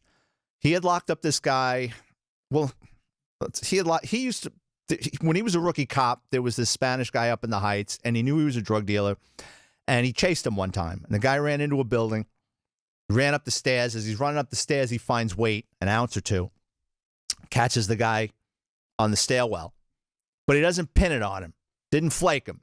He vouched the drugs, and he said, "You owe me one," because he didn't see him drop it, and he didn't admit to dropping it. But see, that's the kind of shit that can happen in New York, but would a Florida cop would put that on you. He didn't put it on him. But you know what I'm saying? Like, you know, like New York, that I don't know if I would hope a cop wouldn't do that. But I know, but you know, I mean, like in New York, that's kind of like, you know, that's like he didn't the see him boys. drop it. Right. So years later, he's a detective in the auto crime division. He sees this guy, and they start talking. And the guy says, "Yeah," he goes, "You gave me a break," and he goes, "Here's my card." He goes, "Give me a call if you know." Yeah. Well, about a week later, that guy gets stopped on a stolen motorcycle. He calls up my buddy because he had already done time. He doesn't want to go back. So my buddy signs him up as a confidential informant. And we couldn't keep up with this guy. This guy would call us home invasions, that trap I was telling you about, and he told us So about he was it. a great CI. Oh, my God. We couldn't keep up with the guy. He needed his own unit. We couldn't keep up with this guy. So Was he just that well connected to the yeah, streets he that was just involved. knew? He was involved with a bunch of guys that were into everything. They were moving weight, big into stealing cars, big into traps, all sorts of stuff. Man, the shit that happens in New York is just way different than down here. You know what I'm saying? Oh, this guy probably, I mean, who knows how much he was making, but he was living a comfortable life, and he had us, right, in case he got caught. But that backfired on him. So what winds up happening is he called my partner, and he says, he goes, Horatio was this car thief who's now deceased. He goes, we're going down the West Side Highway. Horatio's driving, and he sees Mike Tyson on a motorcycle. He's on a Ducati, which back then is like a $35,000, $40,000 Italian sports bike. Very much so. They follow him down to the Javits Center, which is like where they have the trade shows, the car show. He goes, Tyson gets off the bike, leaves it in the street, starts signing autographs, and he goes in. Horatio goes, I'm going to steal that bike. And the CI's like, what are you kidding? It's Mike Tyson's bike. Jumps up, you drive. Goes over to the bike, cracks the ignition, takes off. Well, where's the bike? Bike's in Horatio's apartment. Great. Give us the address. We're going to kick down. He goes, the bike's already broken down into pieces. It's in bubble wrap. He's crating it. He goes, as a matter of fact, he's got like 2-3 bikes in there. He goes, how about I give you the shipping company? I'm like, all right, that'd be good. We can get a shipping company involved in this. So he stole Tyson's bike, already had it cracked down, broken in, selling it to parts. He wasn't selling it. He was bubble wrapped. They're going to ship it. So what they would do is these guys, they would steal cars, motorcycles, and they'd ship them to the Dominican Republic. And they'd sell them there and make money, and they'd have toys there when they would go back. Okay, right. So whether they were selling them or they were making them part of their personal collection, toy stash. And there's a lot of big-time drug dealers there that would pay top dollar for this stuff. Right. So what winds up happening is we forget about it because he's giving us so much stuff. And I'll never forget, it was a Sunday. I'm watching football. It's like I was watching like the Giants, Jets? Yeah. Which one? I'm a diehard Raider fan. Raiders. But I like the Giants. So my partner calls me up. He goes, remember Mike Tyson's motorcycle? I go, yeah. He goes, it's getting shipped. He goes, you want to make overtime? I go, Where's it going? I'm thinking Port of Newark because he said it's in a crate. I'm thinking the Port of Newark or Red Hook out in Brooklyn. He goes, it's going to an air shipping company out in Kennedy. He's got to be kidding me. They stole a van. They took the seats out of a van, like a Ford, either like what was it? A Chevy Silverado? Astro van. Is it Astro van? Yeah. Had a bunch. They came in. All this stuff was sitting at the shipping company. They roll up, got him for the stolen van, got him for all the motorcycles. Now, was your CI part of it? No, he wasn't with them. He just knew about right. it. No. He wasn't. He didn't go along for the ride. And Mike Tyson showed up at the precinct, and Tyson was pissed because when you get your car or boat or motorcycle stolen, you got comprehensive insurance. If it gets recovered within 30 days, you get it back. Yeah, you don't get the claim. If it's after 30 days, you get a check. I interviewed him one time. Did you? And I've never been so nervous about a person losing their shit. And yeah, he's a tough guy. I mean, so like you and I, we're sitting here and I mean, I'm not worried about tipping you off or setting you off or any uncomfortable question that I may present to you, which I wouldn't, but if I did, you'd gracefully get out of it or, whatever we could have done. Yeah, it's a different, yeah. But with him, so I had him he was in the studio on the very far end there, and I was just asking him kind of just the regular questions, not anything. I didn't ask him about the Indianapolis rape. I didn't ask him because I'd been told, actually, I have huge ties to Indianapolis and Indiana. That's one of where my honorary badges come from. And I was told that he was so fucking railroaded. Indiana is so backward and so racist and that he was so fucking railroaded in that case that the prosecuting attorney didn't use all types of evidence that would have exonerated him from the valet guy that she was only in the room like 6 minutes, and they from the surveillance there was just like 4 or 5 pieces of evidence that would have really showed a different side of that thing, and but I knew to stay away from that. Yeah. So but I knew to stay away from it. So I'm just kind of softballing after softball. What was it like when you I even stayed away from the ear biting gimmick. I was just throwing straight softballs. So you don't want to set that guy off, but the entire time I'm just feeling like he could come across here and just absolutely fuck me up. Like he was just like, yeah, let me tell you something. Like and he's probably one of the only guests. I have a gun up there. I have a little 38 up there that I have tucked away in my studio just in case some shit went down. I have the right. Florida's an open carry state. I also got my gun permit, so I can have a gun here, and I have it where I can grab it quickly. It's not a big caliber gun. It's just a little 38. But I was just thinking, man, if this guy comes up here. And I didn't ever really get the vibe that I was upsetting him. It's just that you could just feel the tension of that he was. Now, since he started smoking weed and smell it out, it seems like he's super mellow now, but this was pre-weed. And he was absolutely. How was he when you was at your precinct? I didn't deal with him. My partner did. He said he was cool, but he just didn't. He was pissed off that he was getting the bike back. There are people that, I mean, I'm not saying this about Mike Tyson, but like the way you said you were unnerved, I've arrested people like that. My brother was a correction officer on Rikers Island. It's like we had this conversation of people just staring right through you, and this person would take my life in an instant. Have you ever been like in like an what's they call an interrogation room, and they're cuffed, like to the table, and you're fucking drilling them? And you just know that they're such a fucking hard ass that they would just, if they had the opportunity. They don't even have to be handcuffed. Sometimes it's just interviewing someone and just the way they're looking at you. And you're like, I see it. They're just looking right through me. Like if it's me or them, it's going to be you. Right. I mean, there are some scary people out there. I mean, like scary. My brother had a guard on Rikers Island, Gregory Scarpa.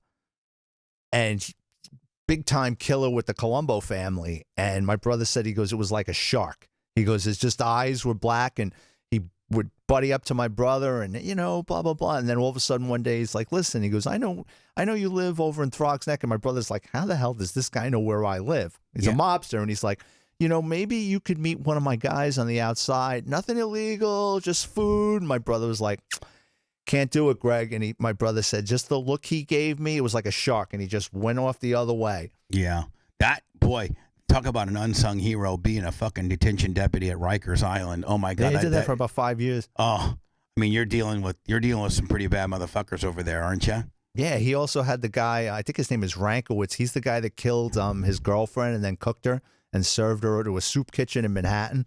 I never heard about that. I should get my brother on here. He's got some wild stories from Rikers Tell me Island. that story real fast. Just what you know about it. Yeah, it was all over the papers. This is like 87, 88, 89. There was this lunatic. He lived in Lower Manhattan, and he killed his girlfriend. She was a model, a thin girl. She was very pretty, I remember.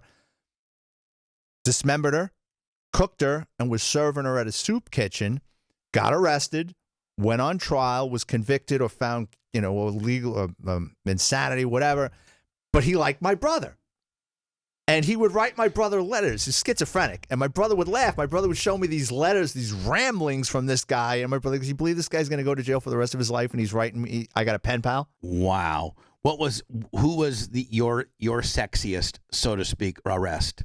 Like, New York's notorious for like the Son of Sam. And did you ever I got a couple of Son of Sam stories. Did you? No, before my time. But, from the old timers telling you? Well, like when you were getting on and they were like, hey, Rook, let me tell you about. No. Like the old NYPD Police Academy on I forget what floor, you had the lab on one side and you had ballistics on the other.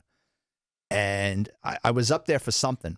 And I was waiting for the elevator, and they had a display case on the wall by the elevators. And it looked like something your father would put together. Like, you know what I mean? Like, it was like, and I'm looking at it, and I'm just looking at the photos and stuff. And it was neat, and I'm a cop buff. And all of a sudden, I look, and there's Son of Sam's gun. And it's on the wall. And as I'm marveling at this thing that terrorized New York, is the gun that killed John Lennon. Oh, from Mark David Chapman. Yeah, and I'm like, holy shit! Like, why aren't these in the Smithsonian or something? It's in at the time, the lab has since moved to Queens. I don't know where these things are, but I just thought it was so cool. Like, no one knows this is up here. No. You know what I mean? This is like and both of those are, well, especially the Mark David Chapman, John Lennon. That's a big piece of American history. Yeah. And Son of Sam. Was it the summer of 77? It was 77 was when it really heated up. Yeah, and didn't he think a dog the whole thing it's went all down. Bullshit. It's all bullshit. I think it's all bullshit. He's changed his story. His story was that a dog was talking to him, right? His neighbor's dog. Yeah, his Sam neighbor Carr was talking to him, telling him to do this shit, right? And then he went and he had a particular type of woman. It was all women, wasn't it? No, it's a lot. He was targeting the women, but a lot of times it was in lovers' lanes. So it was a guy in the car with the girl. So a lot of times the guy got hit. Oh, just because he was. I think he was hunting couples because he was inadequate.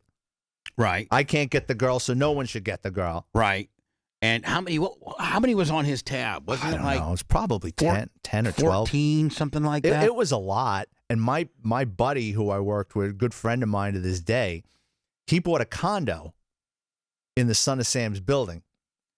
And what wound up happening was after Son of Sam blew up, people kept going by this building and stealing shit. Like to have a memento. Yeah, taking a side of brick off the side of the building, going in and taking a table out of the lobby and stuff. So what the condo association did was they lobbied the city of Yonkers to change the address. I actually lived in Milwaukee. Oh, by Dahmer? Well, during the Dahmer trial. So I just moved to Milwaukee in January of, I think it might have been January of 92. And it was when his trial was going down. And he worked at a chocolate factory. Oh, my God. And at that point, his apartment complex, now they had roped it all off and condemned it. Like they had roped it all off and boarded it up, but it was still standing. And like it was close to the Bradley Center where the Bucks played, the Milwaukee Bucks played and stuff like that. And it would end up being a big tourist attraction. I believe it. Like there would be, at any one time, like 50 or 60 people. And there was no real parking because part of when they condemned it, they condemned the parking lot too. They didn't want anybody. And so it would cause a traffic snarl. And eventually the city of Milwaukee had to end up knocking it down. But when I was in Milwaukee, the media, the local media covered the trial live. And oh my God. And that one mother end up getting, or that one Asian or Filipino family end up getting I think like 600,000 or 700,000. That's a kid escaped, and he kind of talked him back. And he told the cops, "No, it's my boyfriend. Yeah, we're just having a lovers quarrel." And the two cops were like, they shit canned it. They were like, they made some racial slurs, couple faggots, like some, and they cost that kid his life. Cost his, and can you imagine, and the police union stuck up for. Those guys never got fired. Those two guys never got fired for that, and it cost the city like $800,000. And that's it. That's it. Well, that's all. Because municipality and stuff like that. But yeah, and the guy was so drugged out that he couldn't talk and say "help me" because he had him so drugged up, and so. That was a big deal living in Milwaukee, and I'm guilty. I went by there and looked at the apartment complex and stuff, and that was some creepy shit. A buddy of mine who we were talking about Midnights, great cop. I was always trying to get him into our unit, and he went another route, but he was doing Midnights, and there's a lover's lane just before you go where the NYPD trains for firearm, Rodman's Neck. There's like this narrow road that goes by a softball field on one side and the other side. It's like a lover's lane. And he wasn't like a perv that went in there and like with the flashlight looking to see people screwing in the car, but he would look. And one day he saw a guy just sitting alone in a car, and it just ran the plate, didn't belong there. Him and his partner get out, and the guy is, I'm a cop. Got his ID card. The guy that was in the car. Yeah, the driver. And then they see something moving around on the floorboards. The guy had abducted a prostitute, had her tied up, had a plastic bag over her head, and had her shoved down on the floorboard. So they surmised he was going to choke her to death. Sure, absolutely. Yeah, and he wound up going to jail. They saved her life, though. Saved her life, yeah. Now, I forget, I used to watch this. The guy was a cop. And he was a cop. Yeah.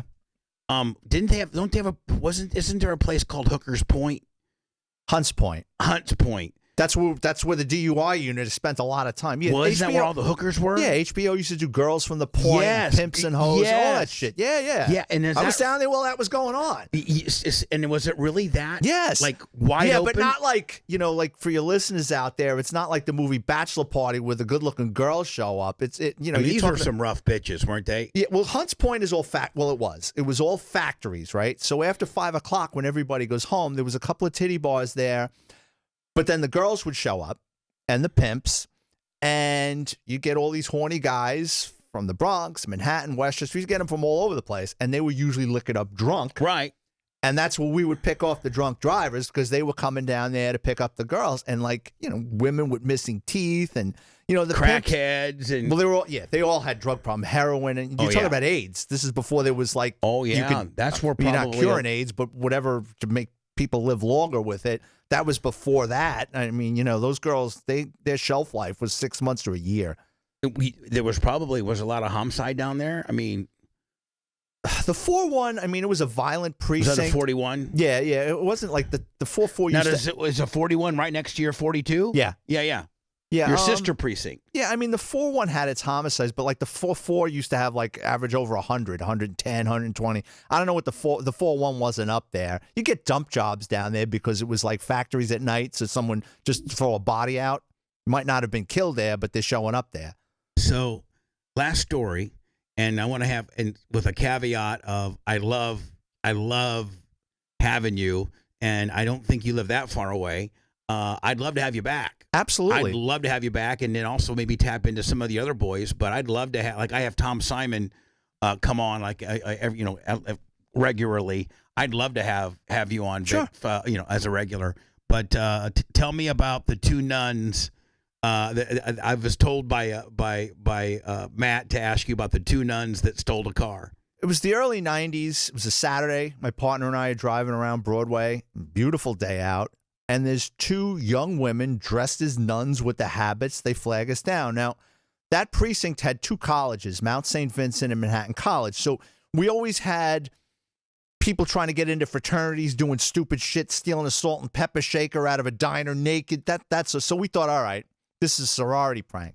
Oh, like a hazing kind of gimmick. Yeah. They dressed them up as nuns, and they're crying. I mean, they're visibly upset. And they flag you down. They flag us down, and they says, listen, we just came down here to do a little shopping, and we parked. It was one of those places where you park. There's a restaurant parking lot. It says if you park more than 10 minutes and you're not getting a slice from Vito's, you're going to get towed. Right. They went to do some shopping. They came back, and Vito had them towed. So I said, all right. I says, well, I think I know where your car is. I said, get in. So they get in, and I'm starting to like, they are nuns, right? So then she goes, oh, we're going to be in so much trouble. Are they cute? One was really attractive, right. Yeah. Because most nuns are old bags. No, these girls, they're both in their late 20s. Yeah, so they just started the nun process probably. Yeah. And she told me, she says, well, and then it comes out, Mother Superior is going to be so upset. And I said, for coming down to the Bronx? And she goes, well, yeah, and that's her car. I said, did you have permission to take Mother Superior's car? She said, no. So we're laughing, right? So I says, all right, we're going to make this go away. So we go to the tow yard. I'm not a fan of people that own towing companies. I really don't. Oh, listen, that's the biggest I mean, before we go any further, that's one of the biggest fucking rackets going. I mean, even down here, they impound your car, that it's $250 to get it out, then it's $25 for every day, and like, I mean, it's a license to steal, basically. Yeah, and they have no hearts, right? And you're right. They're pricks. And the place, it's a little trailer in a fenced-in yard, so it's like a maximum security prison. You can't even get in there. 80% of their budget is fencing. Well, yeah, because they don't want people taking their car back. They may have the shittiest little trailer they do business out, but they got like fucking penitentiary-style fencing and shit. Oh, yeah. It's like a Supermax. So I hit the siren. This guy comes out with his fly open, and he's eating a slice of pizza. Comes over, and he unlocks the gate. He goes, yeah. I said, you see that car over there? He goes, yeah. I go, that belongs to two nuns. He goes, so? And he's a Puerto Rican guy. I go, you're Catholic. He goes, so? I says, give him the car. He goes, nope. So now I'm like, okay. I says, how much? He goes, it's $100. I said, all right.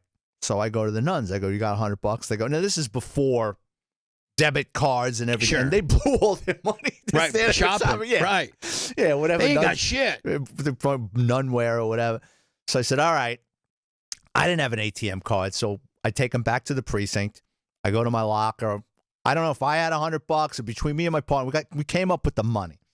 So she goes, I can't thank you enough. We get the car out. She goes, I can't thank you enough. She goes, thank God Mother Superior is not going to find out. Please don't tell. I'm not going to tell Mother Superior. She goes, I'm going to pay you. And I'm like, no, she goes, give me your phone number. Please, I want to pay you. So, if you ever lend somebody money, it's a pain in the ass to get it back. Sure. Okay. So I'm in my early 20s. I'm still living with my parents, right? So one day I come home. My father's a smart ass. And he goes, Sister Samantha called. And I said, okay. And he goes, Sister Samantha. I go, Dad, she's not black. She's not a Motown singer. She's a nun. He goes, what? What are you talking? A nun called here? A nun? I said, yeah. So your pop's like, what you doing fucking around the nun? Well, he couldn't. My father was Catholic. So he was like, he had to hear the whole story. So I call her up. And like hushed tones, and I had to go to a park near the rectory or monastery, wherever they were, and it was out there with people feeding birds and shit. And she came walking through. She had an envelope. She handed me $100, and we sat there and talked for about 15 minutes. And I go, you sure about this decision you made? Like going forward with this? And she's like, are you sure about yours? I said, yeah, I always wanted to be a cop. And she goes, I always wanted to be a nun. And I kept in contact with her for a while. And then like anything else, I was in my early 20s, just doing my thing and just Hold on. I mean, if you would have been single, which I think you might have been. I was, but I'm not But getting involved with a nun. I mean, That's Vic, going to hell type shit. I mean, Vic, that's some fucking bragging rights right there, boys. No. That's some class reunion shit right there. Hey, fellas, guess what? I fucked a nun. No, I mean, I can't go there. I mean, come on. No. That would have been hot. No. Pulling that nun fucking skirt up there, Vic. You would have had to go do 85 Hail Marys for that one. No, now listen, let's say you did it. Okay, I knew this story was going to lead to this shit. Let's say you did it. Yeah. Would you have to go confess to the father? I mean, like, see, even you like this. You just went, like, how do you? Like, I wrote a book, Confessions of a Catholic High School Graduate, and I got chased. Is it part of your books? No, I only brought 5 books. I got chased out of a confessional. What's this book's called? Confessions of a Catholic High School Graduate. Okay. I got chased out of a confession booth because I confessed one sin too many, and it led to I got away from him, and then when I had to show up at school a couple of days later to make my confirmation, they chased you. Chased me right out of the based on. So you're telling your I'm in the confession booth, and I didn't want to be there, and every sin I confessed, he's just started berating me more and more. And even to this day, I have a low tolerance. And I was like, look, you don't want me in here. I don't want to be here. Can we just call it a day? And he just had a shit fit. Start, get out of this booth. Get out of this church. My brother is outside the booth holding me in. He's got his weight against the door. Yeah, so you can't get out. So I finally shove him out of the way. The two of us run out of the church. We run up. My father's waiting for us. He would have killed me. And we're like, can we just go? And now he wants to talk, and I'm like, I'm waiting for this priest to come out of the church screaming and yelling, stop those two. And you got the butcher fucking, he would have beaten our ass. So got away, and kids got the memory of a fly. No one called the house. Okay.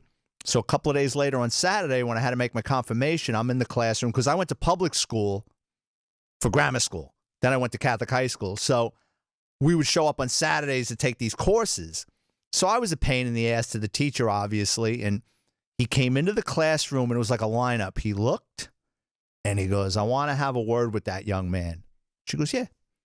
He took me out of that classroom, dragged me into another classroom, and he whooped my ass. I just remember, like, getting thrown up against the wall, and you know, like in the kids' rooms, like it has cursive A, B, C, D, E, F, G written on the wall? Yeah. I just was focusing on that as he was throwing bitch slaps. As he's bitch slapping you and shit. Now, what did you confess that got him so freaked out? It wasn't that bad. What it was is we got there late, and he looked like an alcoholic. He was closing up the church. We got there late, so he was pissed off. Right. He opened the church back up and let us inside. My brother and I were the only ones, the 3 of us were the only ones in the church. So I says, I was disrespectful to my grandmother. Your grandmother's an old woman. You shouldn't do that. Yes, Father.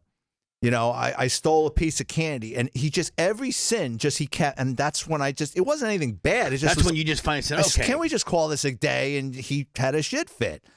So he whooped my ass. I got myself together. I made my confirmation. I'm outside the church with my parents. They're taking photos, right? You believe the balls that he comes walking over. He goes, what a fine young man, and grabs my cheek. So it gets crazier than that. Years later, I thought he was old then. He was probably in his 40s, but to a kid, 40s is 80. Sure, yeah. My aunt's husband dies. Like right now, our age, when we were kids, we think we were old as fuck. Oh, cemetery shit. Like 2 60-year-olds in there bullshitting. That guy's got 15 minutes to go, right? My aunt's husband dies. He was the Monsignor now, and he does the thing, right? He does the service, and I told my father the story. My father goes, him? And then my father... now I'm a cop, and my father goes, why didn't you tell me? I go, oh, come on. Yeah. I says, if I would have told you that then, you're looking at me now. And he goes, yeah, I probably would have beaten your ass. You would have got another ass. Yeah.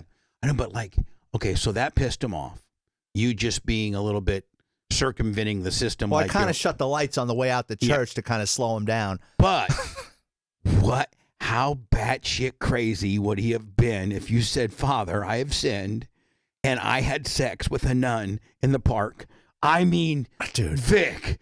First off, that happened when I was like 12. I know. The nun came good 10 years later. I understand it's all of age. It's all consensual. But if you had said that to I think a priest might lose his shit right there in the confessional booth.